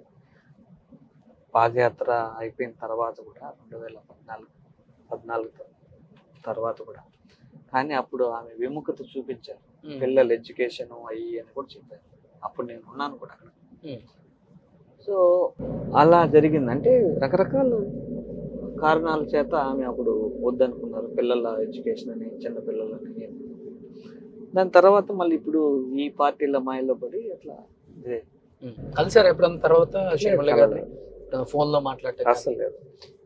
ఇంకోటి, గురుమూర్తి గారు తిరుపతి ఎంపీగా గురుమూర్తికి ఆస్తుందా లేకపోయినా కానీ మంచి పేరైతే సంపాదించుకున్నారు. యూత్ లో కావచ్చు, ముఖ్యంగా బడుగు బలహీన వర్గాలలో ఒక పేరుంది మీకు ఇక్కడ. రూపాయి పెట్టకపోయినా కానీ గురుమూర్తికి అయితే ఓటేస్తామయ్యా, ఎమ్మెల్యేకి ఏమో అనే స్థాయికి వెళ్ళిపోయింది. అంటే అంతగా ప్రజల్లోకి మీరు ఆ ప్రేమను సంపాదించుకున్నారు. ఇన్ కేస్ రేపు ఒకవేళ తిరుపతి పార్లమెంట్ నుంచి ఎంపీగా గెలిస్తే బీజేపీ పెద్ద అగ్రనాయకత్వం కూడా మీకు టచ్లోకి వచ్చింది, బీజేపీలోకి రమ్మని చెప్పి. ఇన్ కేస్ రేపు గెలిస్తే బీజేపీలోకి వస్తే సెంట్రల్ మినిస్టర్ ఇస్తాము అంటే జంప్ అవుతారా, ఇక్కడే ఉంటారా? అంటే ఒకటి నేను మీకు చెప్పాను, వీటన్నిటికీ నేను ఆశపడేవాడిని అయితే ఎంపీ అయిన వెంటనే డబ్బులు సంపాదించేసేవాడిని. ఏదన్నా ఆశలు ఉంటాయి, నాకేం ఆశలు ఉండవు. నన్ను జగన్మోహన్ రెడ్డి గారు నమ్మి తిరుపతి పార్లమెంట్ నియోజకవర్గానికి ఎంపీ చేశారు. ప్రజల ఆశీస్సులతో, సార్ ఆశీస్సులు, ఈ పార్లమెంట్ నియోజకవర్గ ప్రజల ఆశీస్సులతో నేను ఎంపీ అయ్యాను. సార్ చెప్పింది ఒకే మాట. ఏం చెప్పాడంటే, మనం ఒక రూపాయి కూడా ఓటర్కి డబ్బులు పంచకుండా మనం ఎలక్షన్ చేయాలి. డబ్బులు తీసుకోకుండా ఓటేసి ఒక నాయకుడిని గెలిపించుకుంటే ఏం చేస్తామో చూపించాలి. ప్లస్ యంగ్స్టర్స్ని రాజకీయాల్లోకి తీసుకొచ్చి ప్రోత్సహిస్తే ఏం చేస్తారో చూపించాలి. దానికి అనుగుణంగా పనిచేయాలని ఆయన ఆదేశాలు. ఆయన ఆదేశాల ప్రకారం నడుచుకుంటారు. తిరుపతి ఎంపీగా ఉన్నారు, ఏడుగొండల స్వామి సాక్షిగా చెప్పండి, నా ఈ పరిపాలనలో ఇంత కూడా నేను అవినీతి చేయలేదు, అవినీతి సొమ్ము నా దగ్గర రూపాయి కూడా లేదు, అవినీతి సొమ్ముతో నేను భూములు కొనలేదు, అవినీతి సొమ్ముతో నేను బంగారాలు కొనలేదు, నేను మేడలు కట్టలేదు అని చెప్పగలరా? వేడిగొండల స్వామి సాక్షిగా, నా ఇద్దరు బిడ్డల సాక్షిగా, నా సాక్షిగా ఒక్క రూపాయి కూడా అవినీతి నేను చేయలేదు, అవినీతి ప్రోత్సహించే పనులు చేయలేదు. మనసా వాచా కరం నా తిరుపతి పార్లమెంటు నియోజకవర్గ అభివృద్ధి పనుల కోసమే నా టైం అంతా నేను వెచ్చించాను. ఏ ఒక్క గంట కానీ ఏ ఒక్క ఇది కానీ నా అంటూ నేనేం పని చేసుకోలేదు, చేయలేదు కూడా ఇప్పటి వరకు. కేవలం మా బాస్ ఏదైతే టార్గెట్స్ నిర్దేశించాడో, మా బాస్ నిర్దేశించిన టార్గెట్స్ అన్నీ కూడా తిరుపతి పార్లమెంటు నియోజకవర్గ ప్రజల కోసం అభివృద్ధి, నియోజకవర్గ అభివృద్ధి. ఎందుకంటే తిరుపతి పార్లమెంటు నియోజకవర్గానికి జియోగ్రఫికల్గా చాలా అడ్వాంటేజ్ ఉంది అభివృద్ధి చేయడానికి. ఇది ప్రముఖ పుణ్యక్షేత్రం. ఈ దేశానికి ఢిల్లీ ఏ విధంగా రాజధానో, ఈ దేశానికి ఆధ్యాత్మిక రాజధాని తిరుపతిగా భాసిల్లుతాం. ఒక సంవత్సరానికి 6 కోట్ల మంది ఈ ప్రాంతాన్ని సందర్శిస్తున్నారు. దాదాపుగా వేలలో 30 నుంచి 40% మంది అఫోర్డబిలిటీ ఉంది. ఏంటంటే 3 నుంచి 5 రోజుల పాటు ఉండడం కోసం. ఎప్పుడైతే 3 నుంచి 4 రోజులు 5 రోజులు ఇక్కడ కానీ ఉండగలిగితే 30 to 40% ఇన్ఫ్రాస్ట్రక్చర్ డెవలప్ చేస్తే దాదాపుగా ఈ తిరుపతి పార్లమెంట్ నియోజకవర్గం నుంచే 15,000 కోట్ల రూపాయల జిఎస్టీని రాష్ట్రానికి అందించవచ్చు. ఈ రాష్ట్ర అభివృద్ధిలో భాగం చేయొచ్చు తిరుపతి పార్లమెంట్ సెగ్మెంట్. అలాగే దాంతోపాటు టూరిజం బాగా డెవలప్ కావడానికి స్కోప్ ఉన్న ప్రాంతం ఇది. అలాగే ఎడ్యుకేషన్ ఇన్స్టిట్యూషన్లు అత్యధికంగా ఉన్నాయి. 9 యూనివర్సిటీలు ఉన్నాయి, 22 ఇంజనీరింగ్ కాలేజెస్ ఉన్నారు. ఒక సంవత్సరానికి 6,000 మంది ఇంజనీరింగ్ గ్రాడ్యుయేట్స్ బయట వస్తున్నారు ఇక్కడి నుంచి వెళ్ళి హైదరాబాద్, చెన్నై, బెంగళూరు, ఢిల్లీ ఎక్కడెక్కడికో వెళ్ళి ఇతర దేశాలకు వెళ్ళి వాళ్ళు ఉద్యోగాలు చేసుకుంటున్నారు. వాళ్ళకి సంబంధించి ఇక్కడే వాళ్ళు ఉద్యోగాలు చేసుకునే విధంగా ఇన్ఫ్రాస్ట్రక్చర్ డెవలప్ చేయాల్సింది. దానికి కూడా గౌరవ ముఖ్యమంత్రి గారు ఒక 500 ఎకరాల్లో ఐటీ కాన్సెప్ట్ సిటీ పెట్టడానికి ముందుకు వచ్చున్నారు. ఆ ల్యాండ్ కూడా ఐడెంటిఫై చేశారు. అలాగే వచ్చిన ఇంజనీరింగ్ స్టూడెంట్స్కి స్కిల్స్ అప్గ్రేడ్ చేయడం కోసం నైలెట్ సంస్థను తీసుకురావడం జరిగింది తిరుపతి. దేశంలో మొట్టమొదటి సెమీ కండక్టర్ ల్యాబొరేటరీకి సంబంధించినటువంటి ఏవైతే ప్రాసెస్ ఉంటాయో సెమీ కండక్టర్స్ తయారు చేయడానికి, డిజైనింగ్ నుంచి మ్యానుఫ్యాక్చర్ అయ్యి బయట వచ్చే వరకు ఏ ప్రాసెస్ ఉంటుంది అన్నింటిలో కూడా సెక్షన్ ఇచ్చి సంవత్సరానికి 1000 మందిని ట్రైన్ చేయబోతున్నారు. అది జూన్ జూలై నుంచి సేవలు ప్రారంభించబోతున్నారు. దాంతోపాటు ఇంకొక 35 కోర్సులు కూడా పెట్టి మిగిలిన వాళ్ళందరికీ స్కిల్ అప్ చేసి మంచి నైపుణ్యమైనటువంటి మెన్ పవర్ని తయారు చేయబోతున్నాం. ఇక్కడే ఈ ఐటీ కాన్సెప్ట్ సిటీకి సంబంధించినటువంటి ఇండస్ట్రీస్ మొత్తం తీసుకొచ్చి ఇక్కడ డెవలప్ చేయాలని గౌరవ ముఖ్యమంత్రి చెప్పారు. ఆంధ్ర తెలంగాణలో అత్యంత సమర్థులైన ఎంపీల లిస్ట్ లో మీరు ఎప్పుడు ఉంటారనుకుంటా. నిత్యం ఢిల్లీలో ఏదో విధంగా పోరాడుతూనే ఉంటారనుకుంటా, ఏదో ఒక నియోజకవర్గ అభివృద్ధి కోసము, తిరుపతి అభివృద్ధి కోసము. అందుకే కదా ప్రజలు నన్ను అక్కడ పంపించారు. వాళ్ళ ఆశలకు అనుగుణంగా, వాళ్ళ ఆశయాలకు అనుగుణంగా పనిచేయాలి కదా. అలాగే మా నాయకుడు పెట్టినటువంటి నమ్మకాన్ని చేయకూడదు. సో నేను కూర్చున్నటువంటి సీట్కి న్యాయం చేయగలిగినంత వరకు చేయాలి. తిరుపతికి బై ఎలక్షన్స్ వచ్చిన తర్వాత గత 2.5 సంవత్సరాల్లో ఆయన చేసిన అభివృద్ధి పనుల్లో కొన్ని అభివృద్ధి పనులు చూపించడానికి ప్రయత్నం అయితే చేస్తున్నాము. నేను ఎయిర్పోర్ట్ నుంచి వెళ్ళేటప్పుడు కూడా ఏంటి ఇది ఇక్కడ కొండల్లోకి ఇదేదో ఫ్లైఓవర్ కడుతున్నారన్న ఒక ఆలోచన అయితే వచ్చింది, కానీ ఏంటో అనుకున్నాను నేను. సో ఎంపీ గారు ప్రజెంట్ మనం ఈ ఫ్లైఓవర్ దగ్గర ఉన్నాం కాబట్టి ఏంటిది అసలుకి? ఇది ఐఐటికి ఐజర్కి వెళ్తుంది రోడ్డు, ప్లస్ వెంకటగిరికి. ఎయిర్పోర్ట్ లోపల నుంచి వెళ్ళాలి. చాలా కంజెస్టెడ్గా ఉంటాయి రోడ్లు కానీ, ప్లస్ ట్రాఫిక్ చాలా ఎక్కువగా ఉంటుంది. ఓకే. సో దానికోసమే ఇవి శాంక్షన్ చేయడం జరిగింది, డైవర్ట్ చేయడం కోసం. దీనికి 98 కోట్లు శాంక్షన్ చేయించుకోగలిగాం. సో దాదాపుగా 70% పనులు పూర్తయినాయి. సో ఇంకా ఒక 30% పనులు పూర్తయితే కంప్లీట్ అవుతుంది, హ్యాజిల్ ఫ్రీ మూవ్మెంట్ ఉంటుంది. ఓకే. సో అంటే ఎన్ని కిలోమీటర్ల మేర ఉంది ఈ ఫ్లైఓవర్? ఇది మొత్తం 3 కిలోమీటర్లు వస్తుంది. ఓకే. మొదట ఆ కొండలు దాటిన తర్వాత కింద నుంచి ఇబ్బంది లేకుండా రోడ్డు ఉంటుంది చేస్తారు. సో ప్రతిష్టాత్మకమైనటువంటి నేషనల్ ఇన్స్టిట్యూట్స్ ఉన్నాయి పక్కనే, ఐఐటి, ఐజర్. సో పిల్లలకి ఇబ్బంది లేకుండా ఉంటుంది, స్టూడెంట్స్ కానీ స్టాఫ్ కానీ వచ్చే వాళ్ళకి కానీ. ఓకే. నెక్స్ట్ ఇటుపక్క వెంకటగిరి, రాపూరు మొత్తం పోయే రూట్ కానీ ఇది కనెక్టివిటీ ఉంటుంది. నేషనల్ హైవే దీనికి కనెక్షన్ ఇప్పించారు. ఓకే. ఓకే. సో ఢిల్లీలో దాదాపు 1-2 దాకా ఏదో ఒక పని మీద ఢిల్లీ అంతా తిరిగి ఒక పార్లమెంట్ అభ్యర్థి ఎవరైనా ఉన్నారంటే ఆంధ్రప్రదేశ్ లో మీ పేరు కూడా చెప్తుంటారు. చండ శాసనుడు పని రాక్షసుడు అంటుంటారు. అంటే ఏదో విధంగా జగన్ దగ్గర మార్కులు కొట్టేయాలి. మా బాస్ నాకు అప్పగించిన పని, ఆయన చెప్పిన ఆదేశాలు నేను పాటించాలని, ప్లస్ ప్రజల ఆకాంక్షల మేరకు. ఆయన ఒక డెడ్ లైన్ ఇస్తారా ప్రతి ఎంపీకి? అంటే డెడ్ లైన్ అంటే ఆయన మాటే డెడ్ లైన్. ఇప్పుడు చెప్పారు అంటే ఆ మాటని ఎంత త్వరగా మనం చేయగలమో అంత త్వరగా చేయాలి. ఆయన చెప్పేటివన్నీ మంచిగా ఉంటాయి, ప్రజలకి ఉపయోగపడేటివి చెప్తారు ఆయన. సో ఆయన 30 సంవత్సరాల పాటు ఆయన ముఖ్యమంత్రిగా ఉంచుతారు ప్రజలు. ఎందుకంటే ఆయన ఆలోచనలు అట్లుంటాయి, ఆయన చేసే పనులు అట్లా ఉంటాయి కాబట్టి ఆయన అడుగు జాడల్లో నడుస్తూ ఆయన చెప్పిన ఆదేశాల ప్రకారం పోతూ ఉండాలి. ఓకే. ఓకే. సో కొన్ని ఇంకా ఆయన చేసిన అభివృద్ధి పనుల్లో కొన్ని ఇంకా ముందున్నాయి, చూద్దాం ఒకసారి. సో ఫైనల్ గా ఎంపీ గారి స్వగ్రామంకి వచ్చాం. సో మన్న సముద్రం, ఏర్పేడు మండలం అన్నమాట, చిత్తూరు జిల్లా. సో ఇది కొత్తగా వచ్చిన జగన్మోహన్ రెడ్డి గారు మోడర్న్ స్కూల్స్ అవేనా ఇవి? అవే. ఓకే. ఓకే. నేను చదువుకున్న స్కూల్. సో ఇది మీరు చదువుకున్న స్కూల్? చదువుకున్న స్కూల్ చిన్నప్పుడు. మా స్కూలు ఇప్పుడు జగనన్న ప్రభుత్వం వచ్చిన తర్వాత కంప్లీట్ గా ఇది కొత్త రూపుదిద్దుకుంటుంది. కొత్త బిల్డింగ్స్ కానివ్వండి, స్కూల్ బిల్డింగ్స్ మంచి విల్లా కట్టినట్టు కట్టారు, స్కూల్ లాగా లేదు ఇది. అవును మరి. సో జగన్మోహన్ రెడ్డి గారిని ఈ విషయంలో మెచ్చుకోవచ్చు. అవును.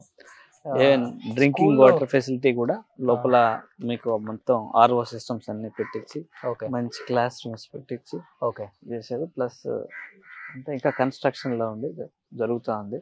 ఇంకొక 2-3 నెలల్లో ఇది కంప్లీట్ అవుతుంది. అప్పుడు ఇంకా ఫుల్ ఫ్లెడ్జ్డ్ గా ఇక్కడ నీట్ గా పిల్లలు ఆడుకోవడానికి మంచి ఇన్ఫ్రాస్ట్రక్చర్, అటు పక్క వెనక గ్రౌండ్. ఓకే.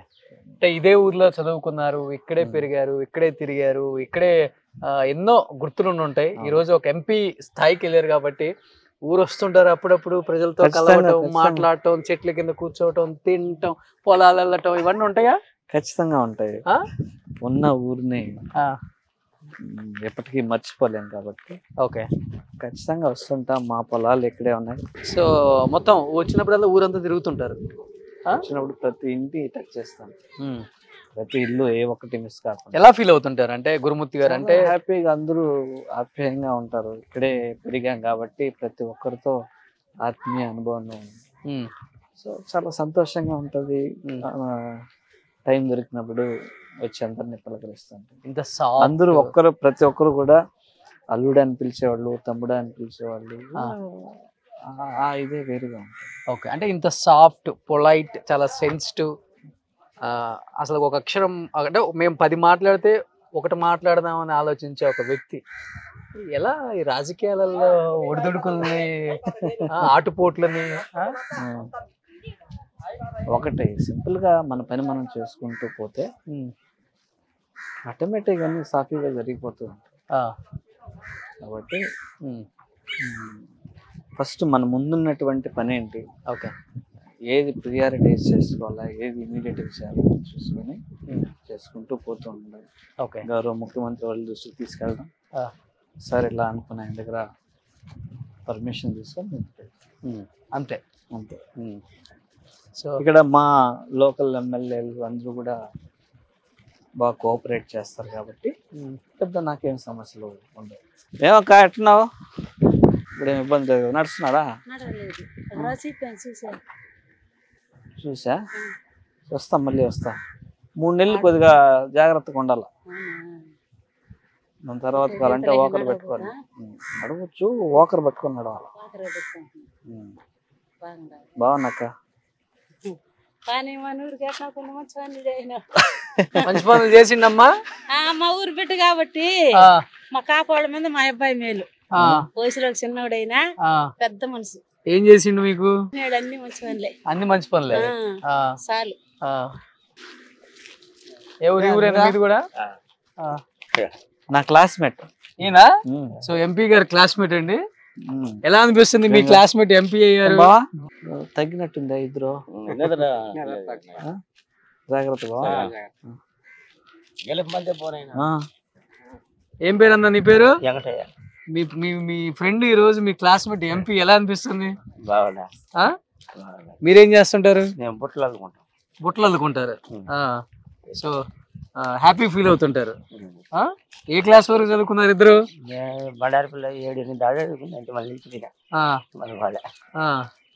మళ్ళా మా వాడు బుట్టలాడడానికి వెళ్ళిపోయాడు. వస్తుంటారు అన్న ఊర్లోకి? వస్తారు, మాట్లాడతారు. ఎంపీ గారు ఫ్రెండ్ అనమాట, ఆయన క్లాస్మేట్స్ ఇద్దరు. సో ఆయన బుట్టలు వెళ్తున్నారు ఇప్పుడు, ఈయన ఎంపీగా ఉన్నారు. బట్ వాళ్ళ స్నేహం చూడండి, అంత స్నేహం కోసం సినిమా చూసారా? చిరంజీవి గారు, విజయ్ కుమార్ గారు స్నేహం ఇలానే ఉంటది అనమాట. ఇది గ్రామ సచివాలయం. ఇదా గ్రామ? మీకు లేట్ గా వచ్చిందా? ఎంపీ ల్యాడ్స్ కట్టిస్తాం ఇది. అంటే మా పంచాయతీకి వేరే దగ్గర ఉంది. ఓకే. బండారపల్లి అని. బండారపల్లి, మనసముద్రం రెండు కూడా ఒకే రెవెన్యూ పరిధిలోకి వస్తాయి. అందువల్ల అక్కడ పాపులేషన్ ఎక్కువగా ఉంది కాబట్టి అక్కడ కట్టారు. ఓకే. సో ఇక్కడ ఒకటి కట్టుకుంటున్నాం మా. Okay okay okay. సురేష్ అన్న నా సీనియర్, స్కూల్ కి సంబంధించినటువంటి వర్క్స్ పర్యవేక్షణ. Okay okay. మా బావ. ఏం బావ, ఏం హాస్పిటల్కి వచ్చినా? ఏం చెప్పినారు? నువ్వు దిగబాక, నువ్వు పైన కూర్చో, పైన కూర్చో. ఇదైతుంది, కింద మట్టి అవుతుంది, ఇన్ఫెక్షన్ అవుతుంది. పట్టుకో. ఏం చెప్పినారు? ఆధార్ కార్డు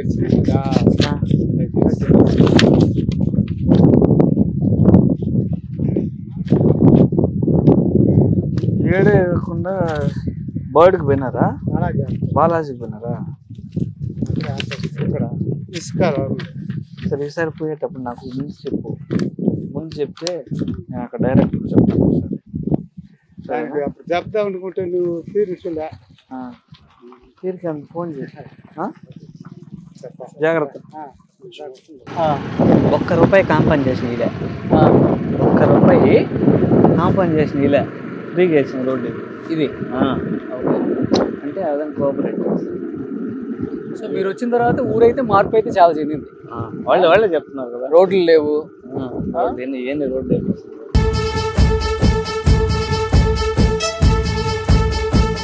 బాగున్నాక? బాగున్నా, వస్తా. ఇది ఎంపీ గారి ఇల్లు అనమాట. సో చూసిన వాళ్ళు చాలా మంది అయితే అవాక్ అవుతారు. ఎంపీ గారి ఇల్లు అంటే కోటల్లాగా ఉంటాయి. మీరు చూపించిన పెద్ద పెద్ద కోటలు చూసాను రోషన్ గారు. ఫస్ట్ టైం ఎంత సింపుల్గా ఉండే ఒక ఎంపీ గారి ఇల్లు, ఎంపీ గారి లైఫ్ స్టైల్ నేను చేయడం కూడా ఫస్ట్ టైం అండి. అండ్ నాకే చాలా అంటే చాలా హ్యాపీ అనిపిస్తుంది. ఎందుకంటే తన లైఫ్ స్టైల్ ఎలా అయితే ఉందో 3 సంవత్సరాల క్రితం సేమ్ యాజ్ యూజువల్ లైఫ్ స్టైలే, ఏమాత్రం మార్పు చెందలేదు. అమ్మ నాన్న పొలం పని చేసుకుంటున్నారు, సొంత ఊర్లో ఉంటున్నారు. అప్పుడప్పుడు వచ్చి వాళ్ళని చూడటం, వీళ్ళు అక్కడికి వెళ్ళటం. చూడండి హ్యాపీగా అక్కడ కనపడుతున్నారు. చూడండి గురుమూర్తి గారు మన ఎంపీ గారి అమ్మ, మన ఎంపీ గారి నాన్న. సో కనిపిస్తూనే ఉంది మొత్తం మనకి. ఇది వాళ్ళ లైఫ్ స్టైల్ అనమాట. సో ఎటువంటి ఇబ్బందులు లేవు, హ్యాపీగా ఉండొచ్చు అనమాట పల్లెటూర్లలో. సో ఇది పరిస్థితి. మీరేమేసారు పొలం? ఊరేసారా? పొలం పోయేస్తున్నారా? శనగ. ఎంపీ గారు వచ్చారు తెలుసా?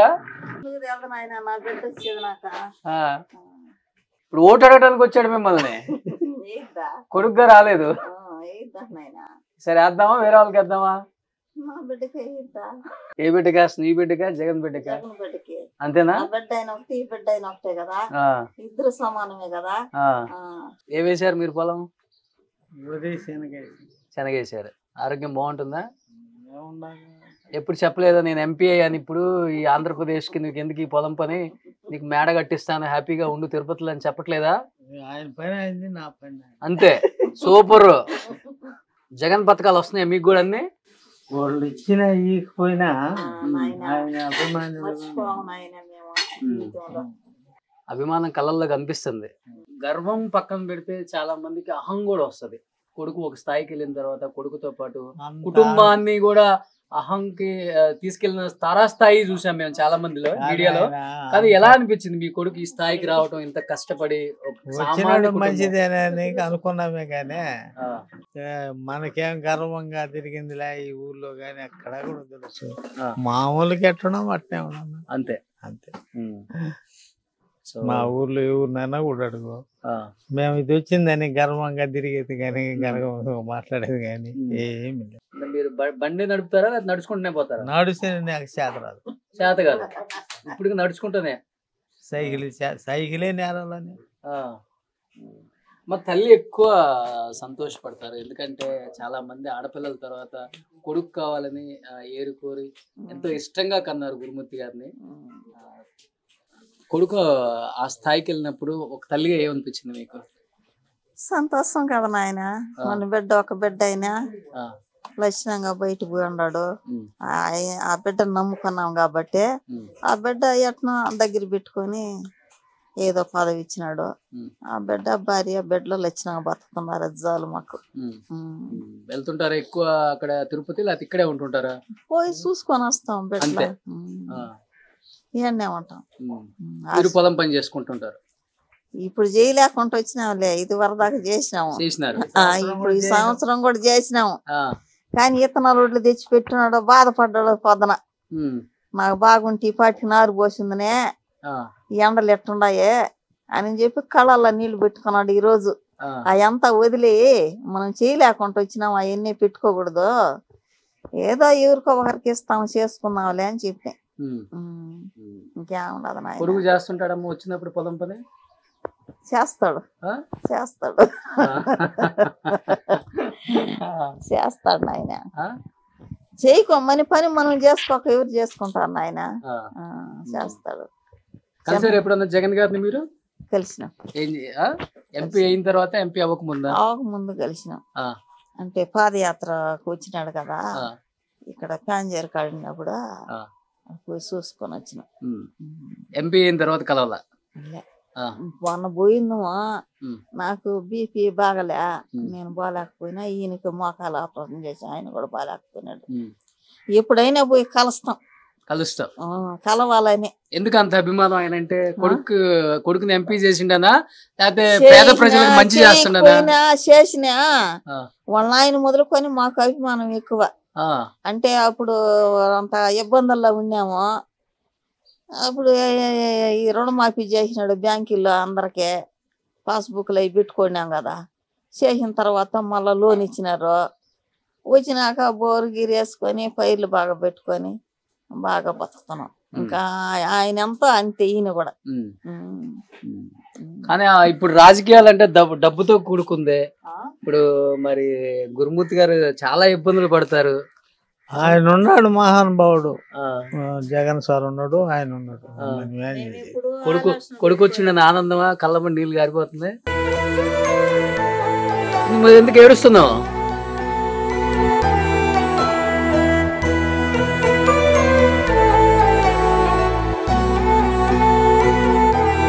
ఏడవద్దు. తిరుపతిలో ఈరోజు గురుమూర్తి గారు అంటే మంచి పేరు ఉంది. తిరుపతిలోనే కాదు, ఎక్కడ మంచి పేరు తెచ్చుకుంటాడు. అదొకటనే కాదు, అంతే. సో మీరు మటుకు పొలం పని చేసుకుంటే ఇక్కడ హ్యాపీగానే ఉన్నారు? మేమేమి ఇక్కడ చేసుకుని హ్యాపీగానే ఉన్నాం, బాధ లేకుండా.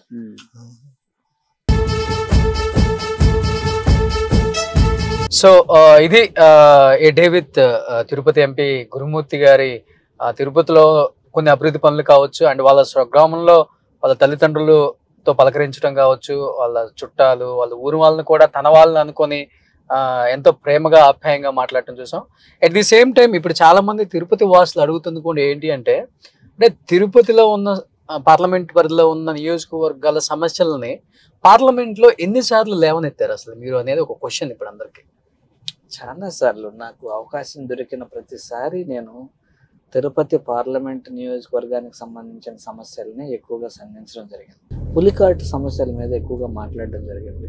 ఎందుకంటే ఎప్పటి నుంచో ఉంటున్న సమస్య అది. స్వాతంత్రం వచ్చినప్పటి నుంచి అక్కడ రోడ్ నెట్వర్క్ సంబంధించినటువంటి ఇష్యూస్ ఉన్నాయి. ఎందుకంటే అది ఎక్కువ సెన్సిటివ్ జోన్ లో ఉంది. సో దానికి పర్మిషన్ రావడం కష్టం కాబట్టి దాని మీద పోరాటం సాగించాం. దానికి సంబంధించి గౌరవ ముఖ్యమంత్రి వాళ్ళు కూడా ప్రోత్సాహం మరవలేనిది ప్రతినిత్యం. సో దానికి సంబంధించి అల్టిమేట్ గా సిమిలర్ ఇష్యూ గోవా ఫౌండేషన్ వాళ్ళు కోర్టులో సుప్రీంకోర్టులో కేసెస్ ఉన్నారు ఈ రోడ్ కనెక్టివిటీ కోసమే. దానికి సంబంధించి వాళ్ళకి పాజిటివ్ గా జడ్జిమెంట్ కాపీ రావడం జరిగింది. సో దాన్ని బట్టి మినిస్టర్ని, సెక్రటరీని, జాయింట్ సెక్రటరీని, అండర్ సెక్రటరీని అందరినీ కలిసి పార్లమెంట్ లో క్వశ్చన్ చేసి దానికి మనకు అనువుగా ఆన్సర్ వచ్చేటట్టు చూసుకొని సో ఫైనల్ గా దాన్ని తీసుకొచ్చి మన ముఖ్యమంత్రి గారి దగ్గర మాట్లాడుకొని అక్కడి నుంచి అధికారులకు ఆదేశాలు ఇచ్చుకొని కూడా ఒక కమిటీ కూడా ఫామ్ చేస్తున్నారు. ప్రాబ్లం ఏంటంటే ఈ ఎకో సెన్సిటివ్ జోన్ లో రోడ్లు యాక్చువల్ గా ప్రొహిబిటెడ్ యాక్టివిటీ ఉంది. దాని రోడ్డుకి సంబంధించి ఎగ్జిస్టింగ్ రోడ్స్ ఏవైతే ఉన్నాయో రెండింటి కూడా స్ట్రెంథనింగ్ కానీ వైడనింగ్ కానీ కన్స్ట్రక్షన్ ఆఫ్ న్యూ రోడ్స్ కానీ వేయడానికి వేసుకోవచ్చు. ఒక కమిటీ కాన్స్టిట్యూట్ చేసుకొని దాని అప్రూవల్ తీసుకొని అనేసి మినిస్టర్ గారే సాక్షాత్ రిటర్న్ గా లేఖ రాసి ఇవ్వడం జరిగింది. దానికి సంబంధించి ముఖ్యమంత్రులు పాజిటివ్ గా స్పందించి అధికారులకు ఆదేశాలు కూడా కమిటీ ఫామ్ చేస్తున్నాం. మేబీ ఎలక్షన్ తర్వాత అది యాక్షన్ లోకి వచ్చి ఆ కమిటీ మొత్తం PR కానీ R&B కానీ ఏ అయితే డిపార్ట్మెంట్ వైల్డ్ లైఫ్ కానీ అలాగే ఫారెస్ట్ వాళ్ళు కానీ వీళ్ళంతా కలిసి ఒక ప్లాట్ఫామ్ ఏర్పడి ఇక్కడెక్కడ ఏవి చేయమని కమిటీ చేయడం. అంటే ముఖ్యంగా గురుమూర్తి గారు మిమ్మల్ని ఫస్ట్ సత్యవేడు నియోజకవర్గానికి ఎమ్మెల్యేగా ప్రకటించారు. అంటే తిరుపతి ఎంపీగా వద్దనుకొని మీ అధ్యక్షులు జగన్మోహన్ రెడ్డి మళ్ళీ తిరిగి తిరుపతి ఎంపీగానే ప్రకటించడం జరిగింది. అంటే ఏంటి ఎక్కడ తప్పిదాం? అంటే కొంతమంది మీ మీద కావాలని కుట్రలు పన్యాలు రాజకీయాలు చేశారు. అయ్యేం లేదండి. ఎందుకంటే అక్కడ ఆదిమూలం గారికి నియోజకవర్గంలో కాస్త చెడ్డ పేరు వచ్చింది. సో ఎప్పటి నుంచో పార్టీని నమ్ముకొని ఉన్నాడు, టకామని వదులుకోకూడదు అనే ఉద్దేశంతో సో తిరుపతి పార్లమెంట్ అభ్యర్థిగా ఆయన పెట్టి సత్యవేడు నియోజకవర్గానికి నన్ను పొమ్మని చెప్పడం జరిగింది. సో నేను వెళ్ళి అక్కడ వర్క్ చేయడం జరిగింది. ఇంతలోపే పచ్చ పార్టీలతో టైఅప్ అయిపోయి ఆదిమూలం గారు వెళ్ళిపోవడం జరిగింది, తెలుగుదేశంలో జాయిన్ అవ్వడం జరిగింది. దాని తర్వాత మరి అక్కడ కొంచెం యాంటీ ఉంటే తిరుపతి ఎంపీగా ఎందుకు పెట్టారు? ఇప్పుడు ఎంతో కొంత కవర్ చేసుకొని ఆల్రెడీ ముందు పార్లమెంట్ మెంబర్ గా నేను ఉన్నాను కాబట్టి ఎగ్జిస్టింగ్ ప్రాజెక్ట్స్ ఏవైతే ఉన్నాయో కోఆర్డినేట్ చేసుకుంటూ అతనికి అసిస్టెన్స్ ఇస్తూ కోఆర్డినేట్ చేసుకుంటూ అలాగే సత్యవేడు నియోజకవర్గంలో ఉన్నటువంటి డ్యామేజ్ ని కంట్రోల్ చేయాలని నేను ఆడ పంపించాను. కానీ ఈ రోజు అదే ఆదిమూలం టీడీపీ నుంచి మళ్ళీ పోటీ చేస్తున్నారు. సో అందుకే అడ్రస్ లేకుండా ఓడిపోతాడు సత్యవేడు నియోజకవర్గంలో ఆదిమూలం గారు. అది జరిగింది. ఆదిమూలాన్ని ఓడించే దమ్ము ఉందా అని కూడా సవాల్ విసురుతున్నారు కదా ఆయన. నియోజకవర్గంలో ఏం చేయలేదు ఆయన, అందుకే ఆయన మీద చెడ్డ పేరు వచ్చింది, ఏం పని చేయలేదు ఆయన. బహుశా భారతదేశంలో ఎక్కడ కని విని ఎరగలేదు, చూడలేదు అంతమంది అభ్యర్థులను మార్చడం. ఇంత పెద్ద పార్టీ అని చెప్పుకునే జగన్మోహన్ రెడ్డి గారు ఇంతమంది అభ్యర్థులను మార్చడమే కాకుండా అసలు ఏంటని అది ఎవరికి కూడా ఇప్పటికీ అంతు చిక్కని ఒక క్వశ్చన్ ఇది. అంటే దానికి ఆన్సర్ ఎవరు చెప్పట్లేదు సరిగా.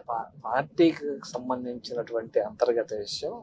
ఈ దేశంలో ఎవరు ఎక్కడి నుంచి అయినా పోటీ చేయొచ్చు, ఎమ్మెల్యే అభ్యర్థులు కదా, ఇబ్బంది ఏం లేదు. సో దీంట్లో ఎక్కడెక్కడ సామాజిక సమీకరణల ప్రకారం గౌరవ ముఖ్యమంత్రి వర్యులు డెసిషన్ తీసుకోవడం జరిగింది. ఆ డెసిషన్ కి మాక్సిమం మెజారిటీ అందరూ కూడా యాక్సెప్ట్ చేసి ముందుకు వెళ్ళారు. ఒకరు ఇద్దరు తప్పితే మిగిలిన అందరూ కంటిన్యూ అవుతున్నారు, హ్యాపీగా పనిచేస్తున్నారు. రేపు గెలవబోతారు కూడా వాళ్ళు. దాదాపు 50 నుంచి 60 మంది మార్పులు ఈసారి ఎక్కడ లేదు అసలు. ఇంతవరకు రాజకీయ చరిత్రలో లేదు అసలు ఈ మార్పు. ఏదైనా డైరింగ్ స్టెప్స్ తీసుకోవడానికి care of address YS Jaganmohan Reddy గారు ఆంధ్రప్రదేశ్. ఆంధ్రప్రదేశ్. దాని ఏముంది, అక్కడ అవకతవకలు చేశారు కాబట్టి అక్కడ నియోజకవర్గం మార్చి ఇక్కడ పెట్టారని చెప్పుకోవచ్చు కదా. స్మాల్ ఎగ్జాంపుల్, ప్రకాశం జిల్లాలో గిద్దలూరు నుంచి అన్నారామమ్మ తీసుకొచ్చి మార్కాపురంలో పెట్టారు, మార్కాపురంలో ఉన్న నాగార్జున రెడ్డి తీసుకొచ్చి గిద్దలూరులో పెట్టారు. నాకు అక్కడ పరిస్థితులు నాకు తెలియదండి. ఇక్కడ నా పార్లమెంట్ పరిధిలో ఉన్నటువంటి పరిస్థితులు అయితే తెలుసు కాబట్టి మీకు చెప్తున్నాను. సో మిగిలిన దగ్గర పరిస్థితి ఏంటి ఎక్కడైనా అక్కడ ఉండే లోకల్ గా ఉండే వాళ్ళని అడిగితే ఏ సినారియోలో ఎలాంటి నిర్ణయాలు జరిగినాయి వాళ్ళకి. సో మీ పార్లమెంట్ పరిధి ఉన్నారు కాబట్టి హేమా హేమీలు కూడా ఈసారి చిత్తుగా ఓడిపోవటం ఖాయం లేదండి. డెఫినెట్ గా మా తిరుపతి పార్లమెంట్ సెగ్మెంట్ లో ఉండే 7 మంది అభ్యర్థులు బ్రహ్మాండమైన మెజార్టీతో గెలవబోతున్నారు. జూన్ 4 జూన్ 8 మీరు చూస్తారు. జూన్ 4 అవుతుంది. జూన్ 8 కానీ 7 కానీ నేను వస్తాను, మళ్ళీ ఇదే మాట చెప్పాలి. ఖచ్చితంగా అండి, ఖచ్చితంగా రోషన్ గారు ఖచ్చితంగా చెప్తాను. మా అభ్యర్థులు అందరూ అందుబాటులో ఉన్నారు, అందరూ ప్రజలకు మంచి చేశారు. జగన్మోహన్ రెడ్డి గారి యొక్క ఆదేశాల ప్రకారం ఆయన చేసినటువంటి సంక్షేమ కార్యక్రమాలు కావచ్చు, అభివృద్ధి కార్యక్రమాలు కావచ్చు, ఖచ్చితంగా మా 7 మంది అభ్యర్థుల్ని గెలిపిస్తారన్న నమ్మకం నాకు. సో 7 మంది అభ్యర్థులను గెలిపిస్తారు అన్న నమ్మకం మీకుంది కాబట్టి ఒక ఎంపీగా చెప్పండి, లాస్ట్ అండ్ ఫైనల్ గా మీరు ఎంపీ అయిపోయిన తర్వాత మీరు చేసిన అభివృద్ధి పనులు తిరుపతి పార్లమెంట్ పరిధిలో ఉన్న 7 నియోజకవర్గాలకు కావచ్చు, తిరుపతికి కావచ్చు, ఎస్పెషల్లీ తిరుపతి రూపురేఖలు మారుస్తామని చెప్పేసి ఇంతకుముందు కరుణాకర్ రెడ్డి చెప్పారు, అభినయ్ చెప్తూ ఉన్నాడు, అదే కోవలో మాట్లాడుతున్నారు. కాబట్టి మీరు చేసిన అతి పెద్ద మార్పులు అంటే ఏమని చెప్తారు లాస్ట్ అండ్ ఫైనల్ గా అభివృద్ధి? మీరు గత లాస్ట్ 5 సంవత్సరాల ముందు వచ్చి తిరుపతిని చూస్తుంటారు, ఇప్పుడు తిరుపతి చూస్తుంటారు. ఫ్లైఓవర్ వచ్చింది, మీకు ఆ డిఫరెన్స్ ఖచ్చితంగా చూస్తుంటారు. ఫ్లైఓవర్ కావచ్చు, ఇప్పుడు మా కరుణాకర్ రెడ్డి అన్న కావచ్చు, అభినయ్ గారు కావచ్చు, వీళ్ళిద్దరూ మాస్టర్ ప్లాన్ రూట్స్ అన్నింటినీ వేయడం జరిగింది. దాదాపు 22 రోడ్లు మాస్టర్ ప్లాన్ రోడ్లు కానీ, ఆ కోడల్లో ట్రాఫిక్ జంక్షన్స్ మొత్తం కూడా నీట్ గా ఫ్రీ మూవ్మెంట్ ఉండేటట్టు అన్ని చేయడం జరిగింది. సో జాగ్రత్తలు తీసుకొని ఎక్కడ ఇబ్బంది లేకుండా చేశారు. అది సామాన్యమైన విషయం కాదు. ఎందుకంటే అతి తక్కువ టైంలో ఒక రోడ్డు వేయాలంటే ఎన్నో కోర్టు కేసులు, ఎన్నో సమస్యలు, ఎన్నో డిస్ప్యూట్లు ఎన్ని ఉంటాయి. అయినా కూడా నిలబడి ధైర్యంగా అన్నిటిని ఎదుర్కొని ఈరోజు వేసాము అంత తక్కువ టైంలో అంటే అటు గౌరవ ముఖ్యమంత్రి వర్యుల యొక్క సహాయ సహకారాలు, పని చేసి చూపించాలన్న చిత్తశుద్ధి ఉంది కాబట్టి కరుణాకర్ అన్న కావచ్చు, అభినయ్ గారు కావచ్చు, ఆ రోడ్ల విషయంలో అది రూపురేఖలు మార్చారు తిరుపతి. ఇక యాజ్ ఎంపీగా నా పరిధిలోకి వచ్చినప్పుడు అండర్ పాస్ల విషయంలో అన్ని పర్మిషన్లు తీసుకురావడం జరిగింది, కొన్ని ఓపెన్ చేయడం జరిగింది, కొన్ని కన్స్ట్రక్షన్ లో ఉన్నాయి. అలాగే తిరుపతి రైల్వే స్టేషన్ తీసుకొస్తే 300 కోట్ల రూపాయలు తీసుకొచ్చాం, అది కొట్టేసి కడతా ఉన్నారు. అలాగే తిరుపతి బస్ స్టాండ్ విషయంలో దాదాపుగా 500 కోట్ల రూపాయలతో అది నిర్మించబోతున్నారు. డిజైన్స్ అయిపోయిన టెండర్స్ కాల్ఫర్ చేయాల్సినటువంటి పరిస్థితి ఉంది. దాంట్లో ఈ ఎలక్షన్ కోడ్ వల్ల అది ఆగుంది.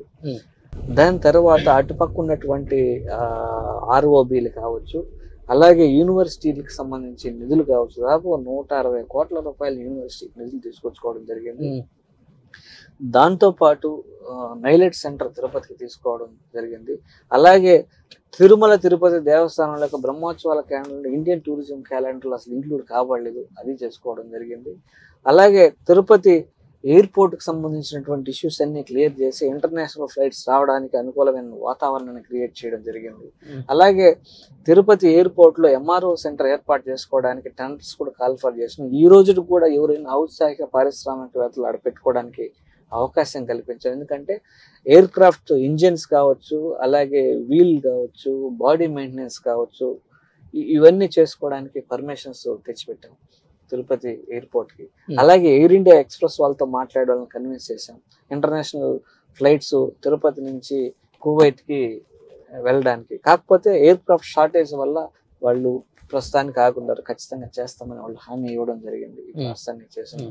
అలాగే ఎయిర్పోర్ట్ లోనే శ్రీవాణి కౌంటర్ ఏర్పాటు చేసాం. ఎందుకు ఏర్పాటు చేసామంటే ఈ దేశంలో ప్రతి మెయిన్ సిటీ నుంచి డైరెక్ట్ కనెక్టివిటీ, ఎయిర్ కనెక్టివిటీ తిరుపతికి ఉండాలంటే స్వామివారి టికెట్లే శరణ్యం అని అక్కడ పెట్టడం జరిగింది. ఎప్పుడైతే ఎయిర్ కనెక్టివిటీ డైరెక్ట్ గా తిరుపతికే పెరుగుతుందో ప్రతి మెయిన్ సిటీ నుంచి ఈ దేశంలో ఖచ్చితంగా అభివృద్ధి అనేది ఇంకా పరుగులు పెడుతుందనే నమ్మకం. సో ఇది తిరుపతి ప్రాంతానికి చేసింది. అలాగే రోడ్ కనెక్టివిటీ దాదాపుగా 742 కిలోమీటర్ల హైవే నెట్వర్క్ కోసం నిధులు సాధించుకోవడం జరిగింది గౌరవ ముఖ్యమంత్రి వర్యుల యొక్క అధ్యక్షతన 17,000 కోట్ల రూపాయలు. అలాగే సముద్రపు ముఖద్వారాలు పులికాట్ ముఖద్వారాల ఓపెన్ కోసం దాదాపు ఒక 100 కోట్లు తీసుకోవడం జరిగింది. అలాగే క్రిబ్కో సంబంధించి ఒక 600 కోట్లతో ఫ్యాక్టరీ 80% కంప్లీట్ అయింది. అలాగే ఇక్కడే 61 ఎయిర్పేట దగ్గర 98 కోట్లతో ఇది చేయడం జరిగింది. ఇలా కలిచేడు తలపూరు స్కూల్లో ఒక స్కూల్ దాదాపుగా 50 కోట్లతో కూడా కడతారు. 60 సంవత్సరాల ముందు కట్టినటువంటి స్కూల్ ఇప్పుడు స్టాఫ్ సెలక్షన్ కమిషన్ ద్వారా స్టాఫ్ని రిక్రూట్ చేసుకోవడం కానీ అలాగే కొత్త కన్స్ట్రక్షన్ చేయబోతున్నారు స్కూల్స్. ఇలా చెప్పుకుంటూ పోతే దాదాపుగా 62 ఇనిషియేటివ్స్ ఈ తిరుపతి పార్లమెంట్ నియోజకవర్గ అభివృద్ధి కోసం తీసుకోవడం జరిగింది. అలాగే ఈఎస్ఐ హాస్పిటల్కి సంబంధించి 3 100 బెడెడ్ హాస్పిటల్ శాంక్షన్ చేసుకోవడం, అలాగే 5 డిస్పెన్సరీలు శాంక్షన్ చేసుకోవడం జరిగింది. దానికి స్థల పరిశీలన కోసం అలాగే కన్స్ట్రక్షన్ కి సంబంధించి 100 బెడ్ హాస్పిటల్ కన్స్ట్రక్షన్ కోసం ల్యాండ్ కోసం అటువంటి ఆ ల్యాండ్ కూడా మనం పంపించున్నాం ప్రపోజల్స్. సో ఇవన్నీ ఇనిషియేటివ్స్ తీసుకున్నాం. అలాగే సిజిహెచ్ఎస్ వెల్నెస్ సెంటర్ ఒకటి శాంక్షన్ చేసుకోవడం జరిగింది తిరుపతికి. ఎందుకంటే దాదాపుగా 7,000 మంది సెంట్రల్ గవర్నమెంట్ ఎంప్లాయీస్ తిరుపతిలో నివసిస్తూ ఉన్నారు. వాళ్ళు ఎక్కడికన్నా పోవాలన్నా పోయి బెంగళూరుకో లేదంటే చెన్నైకో పోవాలి. 7,000 మంది ప్లస్ వాళ్ళ డిపెండెంట్స్ మొత్తం 12,500 మందికి ఉపయుక్తంగా ఉండేదానికి ఆ సెంటర్ శాంక్షన్ చేయించాం. పైగా సెంట్రల్ గవర్నమెంట్ ఎంప్లాయీస్ కి సంబంధించినటువంటి హెచ్ఆర్ఏ కేవలం 8% మాత్రమే వస్తుంది. ఎందుకంటే తిరుపతి సిటీ అనేది జెడ్ కేటగిరీలో ఉంది. అది వై కేటగిరీలోకి మారింది అనుకోండి, వాళ్ళకి 16% హెచ్ఆర్ఏ వస్తుంది. దానికి కూడా ఫైల్ ప్రాసెస్ లో ఉంది. ఆల్రెడీ మినిస్టర్ గారితో మాట్లాడాం, సెక్రటరీస్ ఇద్దరితో, డిఓపిటి సెక్రటరీతోనూ పక్క ఫైనాన్స్ అండ్ ఎక్స్పెండిచర్ కమిటీ సెక్రటరీతో ఇద్దరితో మాట్లాడి ఫైల్ ప్రాసెస్ లో పెట్టున్నాం. ఇలా ఇవన్నీ తిరుపతిలో ఉన్నటువంటి ప్రజలకి ప్లస్ ఈ ప్రాంత అభివృద్ధికి ఉపయోగపడుతుంది. అలాగే గౌరవ ముఖ్యమంత్రి వర్యులు తీసుకున్నటువంటి ఇనిషియేటివ్స్ ద్వారా 28,000 కోట్ల రూపాయల ఇన్వెస్ట్మెంట్స్ తిరుపతి పార్లమెంట్ నియోజకవర్గానికి ఇన్వెస్ట్మెంట్స్ గా ఒడిసిపెట్టుకోవడం జరిగింది. తద్వారా దాదాపుగా 46,000 మందికి ఉద్యోగ ఉపాధి అవకాశాలు వస్తున్నాయి. సో ఇదే కదా ఈ దాదాపు ఈ 2019 నుంచి 2024 వరకు 5 సంవత్సరాల్లో మాకు ఇచ్చినటువంటి 5 సంవత్సరాలని ఎక్కడ దుర్వినియోగపరచకుండా 2 సంవత్సరాలు కరోనాతో పోయినా కూడా గౌరవ ముఖ్యమంత్రి వైఎస్ జగన్మోహన్ రెడ్డి గారి యొక్క నాయకత్వంలో అందరం సమిష్టిగా పనిచేయడం వల్ల ఈ పనులన్నీ చేసుకోవడం. అంటే 2 నిమిషాలు గుక్క తిప్పుకోకుండా మీ అభివృద్ధి పనులు చాలా బాగా చక్కగా చెప్పారు. At the same time Tirupati కొండ గురించి ఎత్తారు కాబట్టి అడుగుతున్నాను. శివుడాజ్ఞ లేనిది చీమైనా కొట్టదు.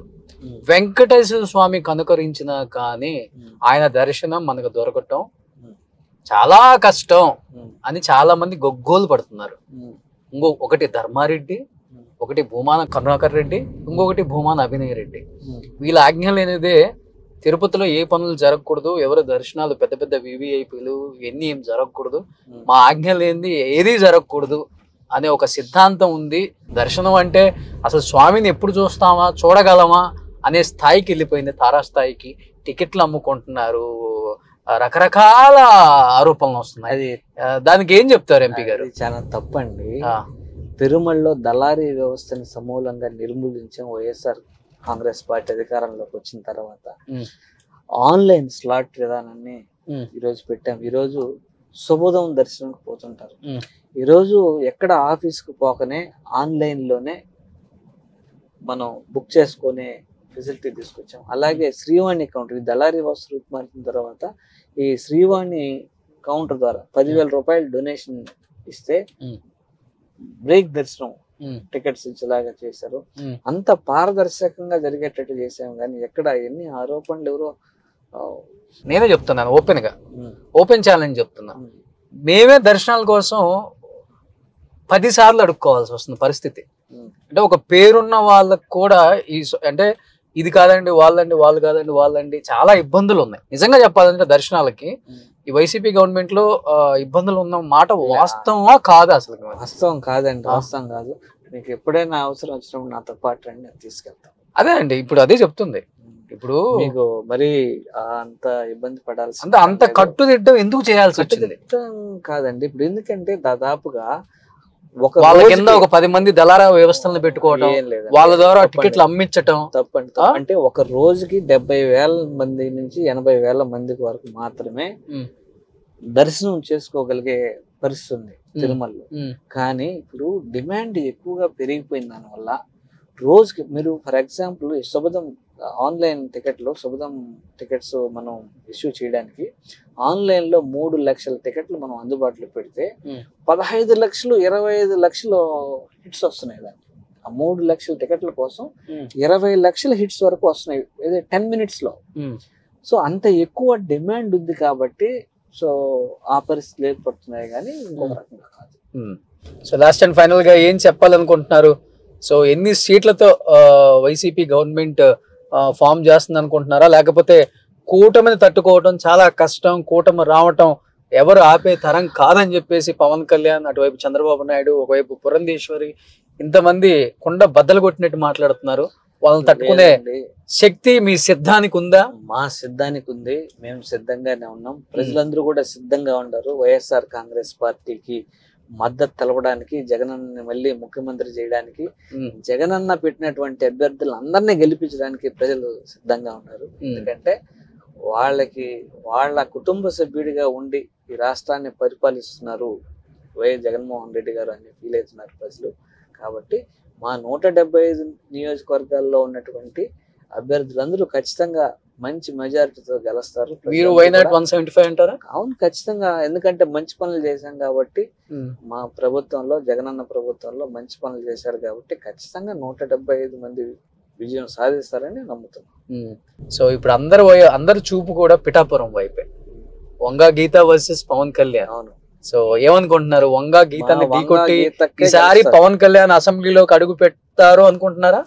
ఆయన పెట్టలేడండి, ఆయనకంటూ ఒక విజన్ లేదు, ఆయనంటూ సరైనటువంటి పార్టీ నిర్మాణం లేదు, ఆయన చెప్పే మాటలకి పొంతన లేదు, ఒక మాట మీద నిలబడడు. సో మా అభ్యర్థి, అక్కడ ఉన్నటువంటి అభ్యర్థి వంగా గీతక్క క్రెడిబిలిటీ ఉన్న లీడర్, స్థానికంగా ఉన్న లీడర్, ప్రజా సమస్యల పట్ల బాధ్యతాయుతంగా స్పందించే మనస్తత్వం ఉంది, అందరితో కలపుకోలుగా ఉండే మనిషి, ప్రజల నుంచి వచ్చిన మనిషి. ఖచ్చితంగా ఆమె మంచి మెజారిటీతో గెలుస్తారు. మీ అధ్యక్షులు కూడా చెప్తున్నారు కదా, వంగా గీతక్క లోకల్ హీరో. అవును. So Pawan Kalyan cinema hero. అవును. జ్వరం వస్తే హైదరాబాద్ వెళ్ళారు. ఖచ్చితంగా వంగా గీతక్క గెలుస్తారు. లాస్ట్ టైము గ్రంథి శ్రీనివాస్ అన్న గెలుస్తారని, ఆయనే గెలుస్తారు, పవన్ కళ్యాణ్ గెలుస్తారు, ఆయన ఓడిపోతారు అన్నారు. లాస్ట్ టైం ఏం జరిగింది? గ్రంథి సీన్ అన్నే గెలిచాడు. సో అదే విధంగా ఈ రోజు కూడా మంచి మెజారిటీతో కూడా ఇప్పుడు కూడా వంగా గీతకే గెలుస్తారు. సో ఫైనల్ గా ఎన్ని సీట్లు వస్తాయి అనుకుంటున్నారు వైఎస్ఆర్సీపీకి? అన్ని సీట్లు మేమే గెలుస్తామనే నమ్మకం ఉంది. కుప్పం కూడా వైఎస్ఆర్సీపీ అయితే వైనాట్ 175 అన్ని సీట్లు మేమే గెలుస్తాం కుప్పంతో సహా అని ధీమా వ్యక్తం చేస్తున్నారు తిరుపతి ఎంపీ గురుమూర్తి గారు. సో చూద్దాం, wait and see. And anyhow wish you good luck Gurumurthy garu. So మళ్ళీ ఎలక్షన్స్ అయిపోయిన తర్వాత కలుద్దాం. సో అంటే మంచి అభ్యర్థి, పార్టీలకు అతీతంగా చెప్పాలనుకుంటున్నాను కాబట్టి మీలాంటి మంచి వాళ్ళు, చదువుకున్న వాళ్ళు, అనుభవజ్ఞులు, పార్లమెంట్ లో అన్ని లాంగ్వేజ్ల మీద ఒక పట్టుండి మాట్లాడే వాళ్ళు ఉండాలి.